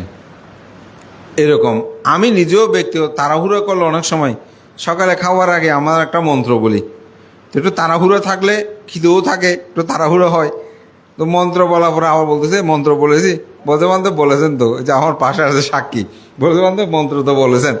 ওই যে আমার তো চিত্ত ঠিক নেই, চঞ্চল হয়ে গেছি যে। তো স্মৃতি হচ্ছে কি? আমি কি করেছি, এটা কুশল ও চেতনাটা সবসময় স্মৃতিতে জাগ্রত করা। আমাদের মধ্যে অনেক উপাসক উপাসিকা আছেন, বোঝে মানতে আমি তো অমুক পাপ করেছি, ছোটোবেলায় কত প্রাণী হত্যা করেছি, এই করেছি সেই করেছি, এরকম অনেকে বলে না? আমি বলব কোনো সময় সেগুলো ভাববেন না। যত অকুশল করেছেন এগুলো কোনো সময় অন্তর জগতের মধ্যে আনয়ন করবেন না। কেন? কারণ অকুশল যত চিন্তা করবেন তত বেশি সেটা প্রবৃদ্ধি হয়। যেমন আপনি মল ত্যাগ করেছেন, তো কাটি নিয়ে যদি সেগুলো নড়াচড়া করেন দুর্গন্ধ বেশি হবে না? তো বুদ্ধিমানের কাজ কি হবে?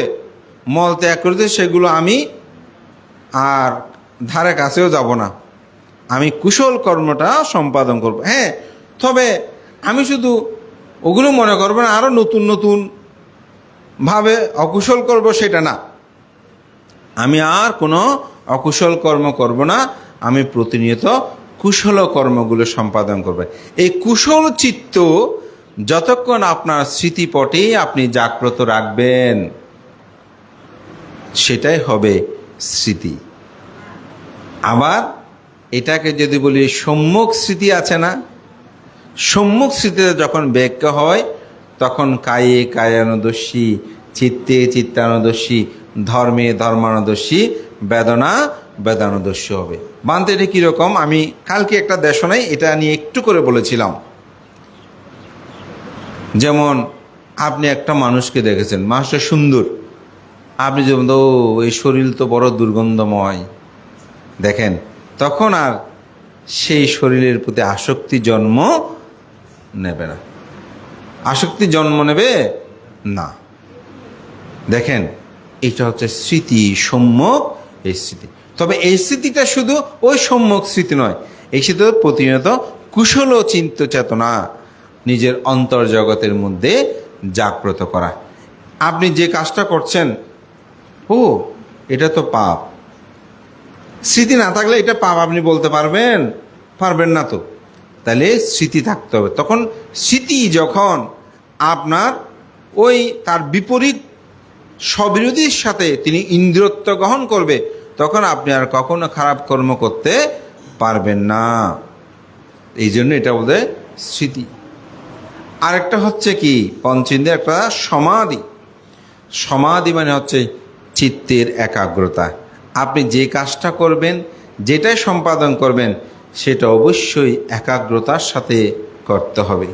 তো একাগ্রতার মধ্যে বলছে প্রথম ধ্যান, দ্বিতীয় ধ্যান, তৃতীয় ধ্যান, চতুর্থ ধ্যান। এরপরেই সাধক তার গভীরে প্রবেশ করে। এই জন্য চিত্তের একাগ্রতাটা খুব বেশি প্রয়োজন। একটা উদাহরণ বলি, থাইল্যান্ডের একজন বিখ্যাত বৌদ্ধ ভিক্ষু ছিল, যার নাম ছিল আচার্য ভুরিদত্ত। তো আচার্য ভুরিদত্ত কথিত আছে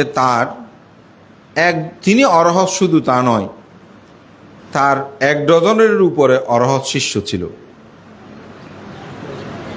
তো আমাদের দেশে যেভাবে আমরা অরহৎ লিখি, অরহৎ বলি, ওখানে কিন্তু এরকম না, ওখানে আচার্য বলে। তো উনি ধ্যান করার জন্য একটা বনের মধ্যে গিয়েছেন। তো বনের মানুষগুলো একটু এত বন্য জায়গা ছিল, মানে বন অঞ্চল ছিল, ওনারা ভিক্ষু সংঘ সম্পর্কে তাদের বেশি ধারণা নাই। শুধু আপনারা বাংলাদেশেও কিন্তু পার্বত্য অঞ্চলে এমন কিছু জায়গা আছে যেখানে ভিক্ষু সম্পর্কে তাদের ধারণা কম, মানে ওরা কেমন। তো উনি একটা গভীর জঙ্গলে গিয়ে ওখানে একটা গাছতলে তিনি ধ্যান করতেন। তারপর সংক্রমণ করতেন এদিক সেদিক। তো সংক্রমণ করতে একটু মাথা নিচু করে করতে হয়, আবার ওখানে গাছতলে গিয়ে চোখ বন্ধ করে থাকে। তো ওই এলাকার মধ্যে যে মানুষগুলো ছিল, ওনারা চিন্তা করতেছে এই লোকটা কোথায় থেকে আসলো। উনি একবার এদিকে যায়, একবার এদিকে যায়, মাথা নিচু করে কি খুঁজে, আবার চোখ বন্ধ করে বসে থাকে গাছ তলে। আবার পাত্র একটা নিয়ে গ্রামের দিকে ছুটে যায়, ওই যেখানে লোকালে এদের তো আর আহার টাহার পাচ্ছে না, একটু যেখানে একটু স্বচ্ছ আছে বা মানুষগুলো সচেতন, ওখানে গিয়ে তিনি পিণ্ডচারণ করে আসে। বলতে পাত্র একটা নিয়ে আবার কোথায় চলে যায়, ওই গ্রামের ওখানে যায়। তো ওখানে যিনি একেবারে প্রধান, একটু বুদ্ধিশুদ্ধি সম্পূর্ণ মানুষ, তো উনি গিয়ে ওনাকে বলতেছে, আপনি এখানে কি খুঁজেন, আপনি এখানে কি খুঁজতেছেন। তো এখন ওই ভান্তে চিন্তা করতেছে, আমি কি খুঁজতেছি তাকে বলবো, কিছুই করতেছি না, এটা বলাটা তো মিথ্যা হবে। আবার আমি যে জিনিসটা খুঁজতেছি সেটা বললে তো সে বুঝবে না। তো বলতেছে যে আমি বুদ্ধকে খুঁজতেছি। কাকে খুঁজতেছে? কাকে খুঁজছে? বুদ্ধকে খুঁজতেছি। বলছে বুদ্ধ এটা কি, এটাকে খুঁজে পেলে কি হবে? বলছে যদি আপনি বুদ্ধকে খুঁজে পান তাহলে আপনার জন্ম দুঃখ, জরা দুঃখ, ব্যাধি দুঃখ, মরণ দুঃখ, অপ্রিয় সংযোগ দুঃখ, প্রিয় বিয়োগ দুঃখ, স্ফুত বস্তু অলাভ দুঃখ, যাহা চায় তাহা না পাওয়ার দুঃখ, সংক্ষেপে পঞ্চ উপাদানের স্কন্ধ দুঃখ চলে যাবে। তো লোকটা বলছে খুব ভালো, দারুণ কথা বলেছেন, এই দুঃখগুলো তো আমাদেরকে কষ্ট দেয়। বলছে আমিও খুঁজব। আমি কিভাবে খুঁজবো বলেন? তো আমাদের আপনাকে খুঁজতে হলে আপনি প্রথমে বুদ্ধ বুদ্ধ বুদ্ধ বুদ্ধ করেন। কি করেন? বুদ্ধ বুদ্ধ বুদ্ধ বুদ্ধ। এই বুদ্ধ বুদ্ধ এটা কি? বুদ্ধানুস্মৃতি। এটা কোন স্মৃতি? বুদ্ধানুস্মৃতি। এইভাবেই এখন হাঁটার সময় বুদ্ধ বুদ্ধ, চলার সময় বুদ্ধ বুদ্ধ, এবং বসেও ওনাকে এই স্মৃতি, এটা সমত 40 প্রকার সমত ভাবনার একটি কিন্তু ভাবনা। এই বুদ্ধ বুদ্ধ করতে করতে এক সময় তার চিত্ত সমাধিস্থ হয়। কি হয়? তার চিত্ত সমাধিস্থ। যখনই চিত্ত সমাধিস্থ হলো, স্থির হলো, ভান্তে তো বুঝতে পারছেন, তখন তাকে বিদর্শন জ্ঞান দিল। বিদর্শন মানে কি? বিশেষভাবে দেখা। ব্যথা উৎপন্ন হয়েছে, ব্যথাকে জানা। ঘ্রাণ উৎপন্ন হয়েছে, ঘ্রাণটাকে জানা। শ্রবণ শুনছি, সেটাকে শুনছি বলে জানা। চিত্তের মধ্যে প্রতিনিয়ত যেটা উৎপন্ন হচ্ছে সেই সম্পর্কে সেটা জানা। কুশল হলে কুশল, অকুশল হলে অকুশল। মোহচিত্ত উৎপন্ন হলে মোহচিত্ত উৎপন্ন হয়েছে বলে জানা। স্বর্গ চিত্ত উৎপন্ন হয়েছে বলে স্বর্গ চিত্ত সম্পর্কে জানা। যখনই যেটা উৎপন্ন হয়েছে সেটা, পঞ্চ নিবারণ উৎপন্ন হয়েছে সেই সম্পর্কে জানা। এগুলো আমি একটু ইঙ্গিত দিচ্ছি, যারা একটু ভাবনা করে আপনারা বুঝে নেবেন। সেটাকে জানা, এটা জানতে গিয়েই বিদর্শনের গভীরে প্রবেশ করে সেও তার মধ্যেও ধর্মচক্ষু জ্ঞান উৎপন্ন হলো। এটা হচ্ছে কি? যদি চিত্ত সমাধিস্থ না হয় তাহলে আপনার পক্ষে কোনো কিছু লাভ করা সম্ভব। একটু লৌকিকভাবে যদি বলি, রান্না করতেছেন, স্মৃতি নাই, সমাধি, একাগ্রতা নাই, রান্না ঠিক হবে? কোথায় কি দিয়ে দেন কোনো হিসাব নাই, ঠিক না? মাছ অমুক কুটতে গিয়ে হাত কেটে ফেলতে হবে, কেন? একাগ্রতা নাই।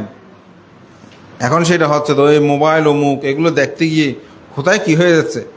হ্যাঁ, মাঝে মধ্যে দেখি বাচ্চা কোলে নিয়েছে, এই মোবাইলের প্রতি একাগ্র হয়ে বাচ্চা কোদিকে চলে যাচ্ছে, তার কোনো হিসাব নাই। তো সুতরাং একাগ্রতাটা সেরকম, যে কাজটা করবেন সেটা। তোমরা যারা লেখাপড়া করো, আগেকার সময় আমাদেরকে বড় করে পড়তে বলতো, এখন তো তোমরা বড় করে পড়ো, তো এখন থাকা থাকে, তো মুখস্থ বিদ্যা তাদের কম। তো হ্যাঁ, তাইলে সেটা কি হয়, ওই একাগ্রতাটা প্রয়োজন। যে তোমরা যখন লেখাপড়া করবে, লেখাপড়ার প্রতি একাগ্রতা ভাবটা থাকতে হবে। এটাই হচ্ছে কি সম্যক স্মৃতি সমাধি। লোকীয় ব্যাখ্যা, লোকোত্তর ব্যাখ্যা হচ্ছে ওই যেটা আমি বলেছি, যে কায়ানুদর্শী চিত্তি ধর্মাদর্শের মাধ্যমে প্রথম, দ্বিতীয়, তৃতীয়, চতুর্থ ধ্যানে যখন উপনীত হয়, এরপরে সর্বশেষ পঞ্চেন্দ্রিয়টা হচ্ছে প্রজ্ঞা। সেটা হচ্ছে কি প্রজ্ঞা। এই বুদ্ধির সমগ্র ধর্মকে একেবারে সংক্ষেপ করলে শুধু চলে আসে প্রজ্ঞার মধ্যে। তো এই প্রজ্ঞাটা বলে আমার দেশনার শেষান্তে যাব। তো প্রজ্ঞা মানে কি? আমরা সাধারণত জ্ঞান বলি। তো জ্ঞান আর প্রজ্ঞার মধ্যে একটু পার্থক্য আছে। পার্থক্য কি? জ্ঞান হচ্ছে লাইট এখন জ্বলতেছে না, যদি অন্ধকার থাকে চারিদিকে, এই লাইটের আলোর মাধ্যমে আমি পড়তে পারবো। লাইট যখন চলে যাবে আর পড়তে পারবো না। এই যতক্ষণ আমি লাইট থাকা অবস্থায় পড়তে পারতেছি, এটাই হচ্ছে জ্ঞান। আর লাইট যদি নাও থাকে তখনও যে পড়তে পারে, এটাকে বলা হয় প্রজ্ঞা। এজন্যই অঙ্গুত্তর নিকে 2 নিপাতে তথাগত বুদ্ধ বলেন, বিদ্যার ধ্বংস আছে কিন্তু প্রজ্ঞার ধ্বংস নাই। তা আমরা তো ছোটবেলা থেকে পড়েছি, শুনেছি, বিদ্যার ধ্বংস নাই, চুরি করতে পারে না, 12 ঘরে লেখাপড়া করো, টাকা পয়সা থাকলে অমুকে নিয়ে যাবে, কিন্তু বিদ্যা কখনো নিয়ে যাবে না। দেখেন, একজন শিক্ষক, তিনি ইংরেজি শিক্ষক, স্কুলের নাম করা, স্ট্রোক করেছে, 2 4 হয় সেটাও বলতে পারে না, তাহলে তার বিদ্যা ধ্বংস হয়েছে না? হ্যাঁ, কিন্তু প্রজ্ঞার ধ্বংস নাই। প্রজ্ঞা হচ্ছে কি? শ্রোতাপত্তি, স্থগিতাগামী, অনাগামী, অরহত, এই লাভ করা। এটা স্ট্রোক করলেও শ্রোতাপত্তি চলে যাবে, স্থগিতাগামী চলে যাবে, অনাগামী চলে যাবে, অরহত্ব চলে যাবে না, চলে যাবে না। এই জন্য প্রজ্ঞার ধ্বংস নাই। এই প্রজ্ঞা হচ্ছে মূলত পাতব্য একা রাজ্যে না সাগ্গাসা গামানি নেওয়া সাব্বা লোকাদি ফাঁসছে না শ্রোতাপত্তি ফলাং বরং। বুদ্ধ এখানে বলতেন, কেউ যদি এই পৃথিবীর অধীশ্বর হয়, অর্থবিত্তে প্রাচুর্যে তিনি অনেক যদি শ্রেষ্ঠত্ব হয়, তথাপি শ্রোতাপত্তি ফলসম হবে না। কখনো একজন মানুষ শ্রোতাপত্তি ফলের সমান হতে পারে না। তো সেজন্য প্রজ্ঞাটা আমাদের অর্জন যদি হয়, এই পঞ্চ ইন্দ্রিয় মানে কি? শ্রদ্ধা, বীর্য, স্মৃতি, সমাধি, প্রজ্ঞা। এই পঞ্চ ইন্দ্রিয় যখন কর্তৃত্ব করে, ইন্দ্রিয়ত্ব করে, তখন ওই যে চক্ষু, কর্ণ, নাসিকা, জিহ্বা, ত্বকের, মনের যে প্রভাব, এটি থেকে তিনি মুক্ত হয়। এই জন্য 37 প্রকার বুদ্ধি প্রক্রিয়া ধর্মে এটাকে পঞ্চ ইন্দ্রিয় বলছে। আবার এটাকে বলা হয় পঞ্চবল, ঠিক একই, এটাকে পঞ্চবল বলছে। এটা শক্তির দ্বারাই, এই পঞ্চবলের শক্তির দ্বারাই ওই চিত্ত জগতের অকুশলকে দমিত করে বলে এটাকে বলা হয় পঞ্চবল। সপ্ত বজ্রঙ্গ এবং আর্যষ্টাঙ্গিক মার্গ, এটাই হচ্ছে 37 প্রকার বুদ্ধি প্রক্রিয়া ধর্ম। তাই আমরা যতদিন এই ধর্মকে উপলব্ধি করতে পারবো না, বুঝতে পারবো না, ততদিন আমরা যে যতই বলি না কেন, যদি আমরা সঠিকভাবে নিজেরা সেটাকে উপলব্ধি করতে না পারি, তাহলে আমাদের মধ্যে সেই জ্ঞান উৎপন্ন হবে না। তো আমি মনে করি আমাদের মধ্যে সেই জ্ঞানটা উৎপন্ন হওয়াটা দরকার। সর্বশেষে ছোটদেরকে নিয়ে একটা ছোট্ট গল্প বলে আমার দেশনা শেষ করছি। তোমাদেরকে বলছি, কেমন? তোমাদের সামনে একটা পুকুর আছে না? এরকম একটা পুকুরে একটা কচ্ছপ বাস করত, বৃদ্ধ কচ্ছপ, মানে বয়স্ক অভিজ্ঞ। সেখানে আরেকটি যুবক কচ্ছপ বাস করত। এই দুইটা কচ্ছপ ছিল, যুবক কচ্ছপ। কেমন? তো বৃদ্ধ কচ্ছপ যুবক কচ্ছপকে সব সময় বলতো, এই পুকুরের একটা মুখ, ওইদিকে পূর্ব কোণ, ওখানে তুমি কখনো যাবে না, ওখানে গেলে তোমার বিপদ হবে। সে প্রথম শুনতো, কিন্তু পরে ওই যেমন স্কুলে থাকা অবস্থায় মা বাবার কথা আমরা শুনি, এটা কলেজে গেলে মনে করি যে অনেক কাবিল ভাব হয়ে যায় এরই। এখন তারও এরকম একটা ভাব চলে আসছে, ও এই বৃদ্ধ কচ্ছপ মনে হয় আমার সাথে প্রতারণা করে, শটামি করে, ওখানে বোধহয় খুব ভালো রসালোযুক্ত খাদ্য আছে, ওগুলো সে নিজে গিয়ে খেয়ে আসে, আমাকে যেতে সে কি করে বারণ করে। সে একদিন না বলে নিজে গেল, নিজে গিয়ে দেখে তো সত্যি সেখানে অনেক ভালো, খুব সুন্দর সুন্দর রসালোযুক্ত খাদ্য আছে। সে সেগুলো খুব মন প্রাণ দিয়ে খেলো। একদিকে বৃদ্ধ কচ্ছপ, যুবক কচ্ছপ আসতে দেরি হচ্ছে কেন, বারবার তিনি ঘুরে ফিরে দেখতেছেন। সর্বশেষে আসছে সেই যুবক কচ্ছপ দেখে বলছে, যুবক কচ্ছপ তুমি এত দেরি করলে কেন, কি হয়েছে? বলে যে আর কত শটামি করবেন বৃদ্ধ কচ্ছপ, আমাকে অনেক দিন তো আপনি যেতে দেন নাই, এখন আমি ওখানে গিয়েছি, ওখানে গিয়ে খুব রসালোযুক্ত খাদ্য খেয়েছি। হ্যাঁ কি বলো? হ্যাঁ খেয়েছি, আপনি তো আমাকে এতদিন যেতে দেন, আপনি খুব খারাপ, এই সেই বকাঝকা করছে। তো তুমি এখন কেমন আছো? বলে আমি খুব ভালো আছি, কিন্তু একটা সুতো আমার মুখ থেকে যাচ্ছে না। হ্যাঁ কি বলো?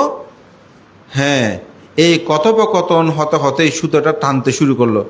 বলতে বৃদ্ধ কচ্ছপ এই সুতোটা আমাকে নিয়ে যাচ্ছে, আমি পিছনে টানলে গলার মধ্যে আমি ব্যথা পাচ্ছি প্রচণ্ড। তখন বলছে তুমি তো মহা ক্ষতিকর্ম সম্পাদন করে ফেলেছো। না যুবক কচ্ছপ, বৃদ্ধ কচ্ছপ বলছে, বৃদ্ধ কচ্ছপ আমাকে আপনি বাঁচান, আমি তো দাঁড়াতে পারছি না, এটা আমাকে টেনে নিয়ে যাচ্ছে, পিছনে টানলে আমার গলায় প্রচণ্ড ব্যথা পাচ্ছি। বলে যে যতদিন তুমি আমার কথা শুনেছ ততদিন আমি তোমাকে রক্ষা করতে পেরেছি। তুমি যে সুন্দর রসালোযুক্ত খাদ্য গ্রহণ করেছ, এগুলোই ছিল বর্ষিযুক্ত খাদ্য। মানুষরা সেখানে বর্ষি নিক্ষেপ করে। আমি সেজন্য তোমাকে বলেছি ওই নিষিদ্ধ স্থানে যেও না, কিন্তু তুমি তো খেয়ে ওই রসালোযুক্ত খাদ্যের সাথে বর্ষি গলা ধারণ করেছ, এখন তো সেগুলো কাটার মতন আমার কোনো সুযোগ নাই। তখন দুজনের বিদায় হলো। কান্না করতে করতে যুবক কচ্ছপ চলেন উপরে, অর্থাৎ পুকুরের থেকে সে কুলে তুলে নিল। তারপর কচ্ছপকে কিভাবে হত্যা করে জানো? ডেঞ্জারাস। কচ্ছপ গরম জীবন্ত অবস্থায় গরম পানিতে নাকি দিয়ে দেয়। আমি দেখি নাই, দেখতেও চাই না, জন্মান্তর আমি শুনতেও চাই না। সেরকমভাবে হত্যা করে, তাকে হত্যা করা হলো। তো এই গল্পটার মূল, তোমরা তো সবাই ছোট না, তোমাদেরকে বলে মা বাবা এটা করবে না ওটা করবে না, তোমরা মন খারাপ করো, ঠিক না? তোমরা মনে হয় আমাদেরকে এরকম করলে তো ভালো হতো, স্কুলে গেলে এই যে রাস্তার আচারগুলো খাবে না, ওটা করবে না, এটা করবে না, লেখাপড়া করবে, স্কুলে আসবে, ধর্ম ক্লাসে আসবে, মন কিন্তু সেটা চায় না, দিনরাত শুধু খেলতে চায়। তো যারা মা বাবার কথা শোনে না, ওই এক সময় বৃদ্ধ কচ্ছপের কথা যেমন না শুনে যুবক কচ্ছপ অন্ধকার পথে চলে যায়, ঠিক যারা আমাদের সমাজে এরকম গুরুদের কথা শোনে না, ভিক্ষু সঙ্গের কথা শোনে না, বয়োজ্যেষ্ঠ যারা আছে তাদের কথা শোনে না, মা বাবার কথা শোনে না, তারা এক সময় ওই যুবক কচ্ছপের মতো অন্ধকারে চলে যায়, রাস্তায় রাস্তায় চলে, জীবনের কোনো তাদের মূল্য থাকে না। তা আমরা চাই তোমাদের জীবনটা মূল্যবান হোক, কেমন গুণী মানুষ যেন হয়। শ্রদ্ধেয় সভাপতি ভান থেকে বন্দনা, আপনাদের সকলকে আবারও অসীম অসীম অশেষ কৃতজ্ঞতা আশীর্বাদ জানাই। বিশেষ করে আজকের এই আয়োজনে যারা সম্পৃক্ত থেকে আমাকে যেভাবে সম্মাননা প্রদান করেছেন, আমি কৃতজ্ঞতা জানাই। আসলে আমি প্রায় সময় যখনই আমাকে ফান করতে যায় এই ক্রীড়াসমূহ এগুলোর প্রতি আমার কোনো আগ্রহবোধ আমার থাকে না। আমি মনে করি আমাদের উচিত যে যেখানেই মানুষ ধর্ম পিপাসু হয়, ধর্ম প্রচার করাটা আমাদের কর্তব্য, দায়িত্ব। এখানে অনেক কিছু করতে হবে তা না, তবুও আপনারা অনেক কিছু করে আমাকে কৃতজ্ঞতার পাশে আবদ্ধ করেছেন। আপনাদের প্রতি কৃতজ্ঞতা জানাই। আজকে এখানে উপস্থিত হতে পেরে খুবই আনন্দ অনুভব করছি। আপনাদের ইতিহাস ঐতিহ্যকে ধারণ করে আপনাদের সুন্দর সুখময় জীবন অতিবাহিত করুন। এবং পরিশেষান্তে আবারও বলবো, আপনারা যে গ্রামবাসী বিজ্ঞতার পরিচয় দিয়ে আমাদের বর্তমানে বিহারগুলোতে এরকম ধর্মীয় শিক্ষার জাগরণটা তুলনামূলকভাবে অনেক কম। আমি আমার নিজের প্রতিষ্ঠানে সাক্ষ্যমণি বিহারে প্রায় 200 জনের উপরে ছাত্রছাত্রী আসেন। আমার বিভিন্ন জায়গায় আমি ধর্ম প্রচারের জন্য, ধর্ম দর্শনের জন্য গেলেও আমার কাছে সবচেয়ে বেশি আনন্দের এবং পুণ্যময় এবং শাসনিক কর্ম কোনো কিছু করে থাকলে মনে হয় যে এই যে শনিবারে আমি যে কাজটা করে 1.5 ঘন্টা তাদেরকে ধর্ম শিক্ষা দিই, এটা আমার কাছে শ্রেষ্ঠতর। তা আমাদের সমাজে অনেক কমিটি টমিটি অনেক কিছু আছে, এই বিহার নির্মাণ করতেছে সুন্দর, কিন্তু বিহারগুলোতে পূজাকে করবে। তো এই যে এখানে লাখারা যে বৌদ্ধ সমিতি, আপনারা সঠিক, আপনাদের সমিতিকে আমি ধন্যবাদ জানাই যে আপনারা একটা অসাধারণ কাজ করতেছেন। বিশেষ করে আমাদের আদেশ বাবু সহ ওনারা যারা এটার সাথে সম্পৃক্ত, সভাপতি, সম্পাদক বা গ্রামবাসী, এবং সাথে মা বাবাদেরকে একটু বলবো, আপনাদের সন্তানগণকে পাঠাবেন, প্রাতিষ্ঠানিক শিক্ষা দেন, কোনো সমস্যা নাই, ডাক্তার ইঞ্জিনিয়ার করান, কিন্তু তাদের যদি ধর্মীয় শিক্ষা না দেন, ডাক্তার ইঞ্জিনিয়ার করিয়ে কি হবে? ডাক্তার ইঞ্জিনিয়ার করলেন কিন্তু সে ছেলে আপনাকে দেখে না। আমার দেশনে আপনারা অনেকবার শুনেছেন, এক পরিবারে 3 জন ডাক্তার, আমি বেশি বললে পরিচয়গুলো উঠে যাবে, উনি প্রতিষ্ঠিত। উনি আমাকে প্রায় সময় বলে, বানতে মান ইজ নো প্রবলেম, আমাকে একটু জায়গা দেন এখানে থাকার জন্য, মানে আমার বিহারে থাকার জন্য। ভদ্রলোক, অনেক টাকা পয়সা আছে, অনেক কিছু। তো এখন কোনো উপাসককে তো আর আসলে দীর্ঘদিন থাকার, আর ওনার এত বয়স হয়ে গেছে, শ্রমণ বিক্ষোভ করানোর কোনো সুযোগ নাই। আর একটা উপাসিকা বুদ্ধের সামনে গিয়ে এরকম প্রার্থনা করে, আমার বানতে আর জাদুরে কানা করি আশীর্বাদ করছেন, আর জাদু বানতে আরে রক্ষা করছি, কেউ বা কী রে বানতে আর বড় অপারেশন। আমি 1.5 মাস হাসপাতালত আছিলাম, আর পোয়া সারাদিন চাকরি করতো, রাতিয়ে যায়নি হাসপাতালত, আড্ডা হতে থাকতো আর চাইতো বেন না পারা যদি হরে স্নান হরে কি বানতে আর জাদুঘর একখানা আসে, ওই ফোয়ারে জাদুঘর দেয়, আর ফোয়া জাদুঘর একখানা আশীর্বাদ করছেন। আর ওনার কোটি কোটি টাকা, অর্থবিত্ত, জায়গা সম্পদ, বড় যে বানতে এসব ডাকা আমার খবর নেয় না, আমার ওখানে আর বৌদ্ধ জীবন ভালো লাগে না, আপনি আমাকে একটু এখানে জায়গা দেন, মান ইজ নো প্রবলেম, এটা উনি বলবে। আমি চিন্তা করছি কার জীবনটা সার্থক হলো বলেন তো? মাতা পিতার ক্ষেত্রে তো। সুতরাং ওনাদেরকে যদি ধর্মীয় শিক্ষা দেন, ওনারা কোনো সময় পিতা মাতাকে ত্যাগ করবে না, পিতা মাতাকে দেখভাল করবে, তাদেরকে ভরণ পোষণ করবে। তা আপনি ডাক্তার ইঞ্জিনিয়ার, ডাক্তার ওই যে আমার শ্রমণের কথা বলতে পুণ্য হবে, লেখাপড়া না করলে তো কাজ হবে না। তো ঠিক অনুরূপভাবে আপনারা পিতামাতারা সচেতন হবেন, ছেলে মেয়েকে নাচ গান শেখানোর করলে করেন, আমার কোনো বাধা, সেটা কিন্তু ধর্মীয় শিক্ষাটা দেবেন, তাদেরকে নিয়ে আসবেন। তাতে একটা বাক্য যদি তারা শিখে, একটা চেতনা তাদের মধ্যে যদি জাগ্রত হয়, মা বাবার সাথে কখনো খারাপ আচরণ করবে না। সমগ্র পৃথিবী অশান্তিতে ভরা, বাংলাদেশের অবস্থা কি সেটাও আপনারা জানেন, কিন্তু অন্তপক্ষে ছেলে মেয়ে স্ত্রী পুত্র আপনারা যদি শিলময় জীবনযাপন করেন, ঘরের ভিতরে ঢুকলে তো, বাসার ভিতরে ঢুকলে তো মানসিক একটা শান্তি লাভ করতে পারবেন। সেটার জন্য হলেও আমি মনে করি আদর্শবান ছেলে মেয়ে গঠন করা দরকার। সেজন্যই ধাম্মা প্রীতি সুকাংসেতি বিপ্পা সান্নে না চেতাসা আরিয়াপ্পা বেদিতে ধাম্ম সাদারামিত পাণ্ডিত।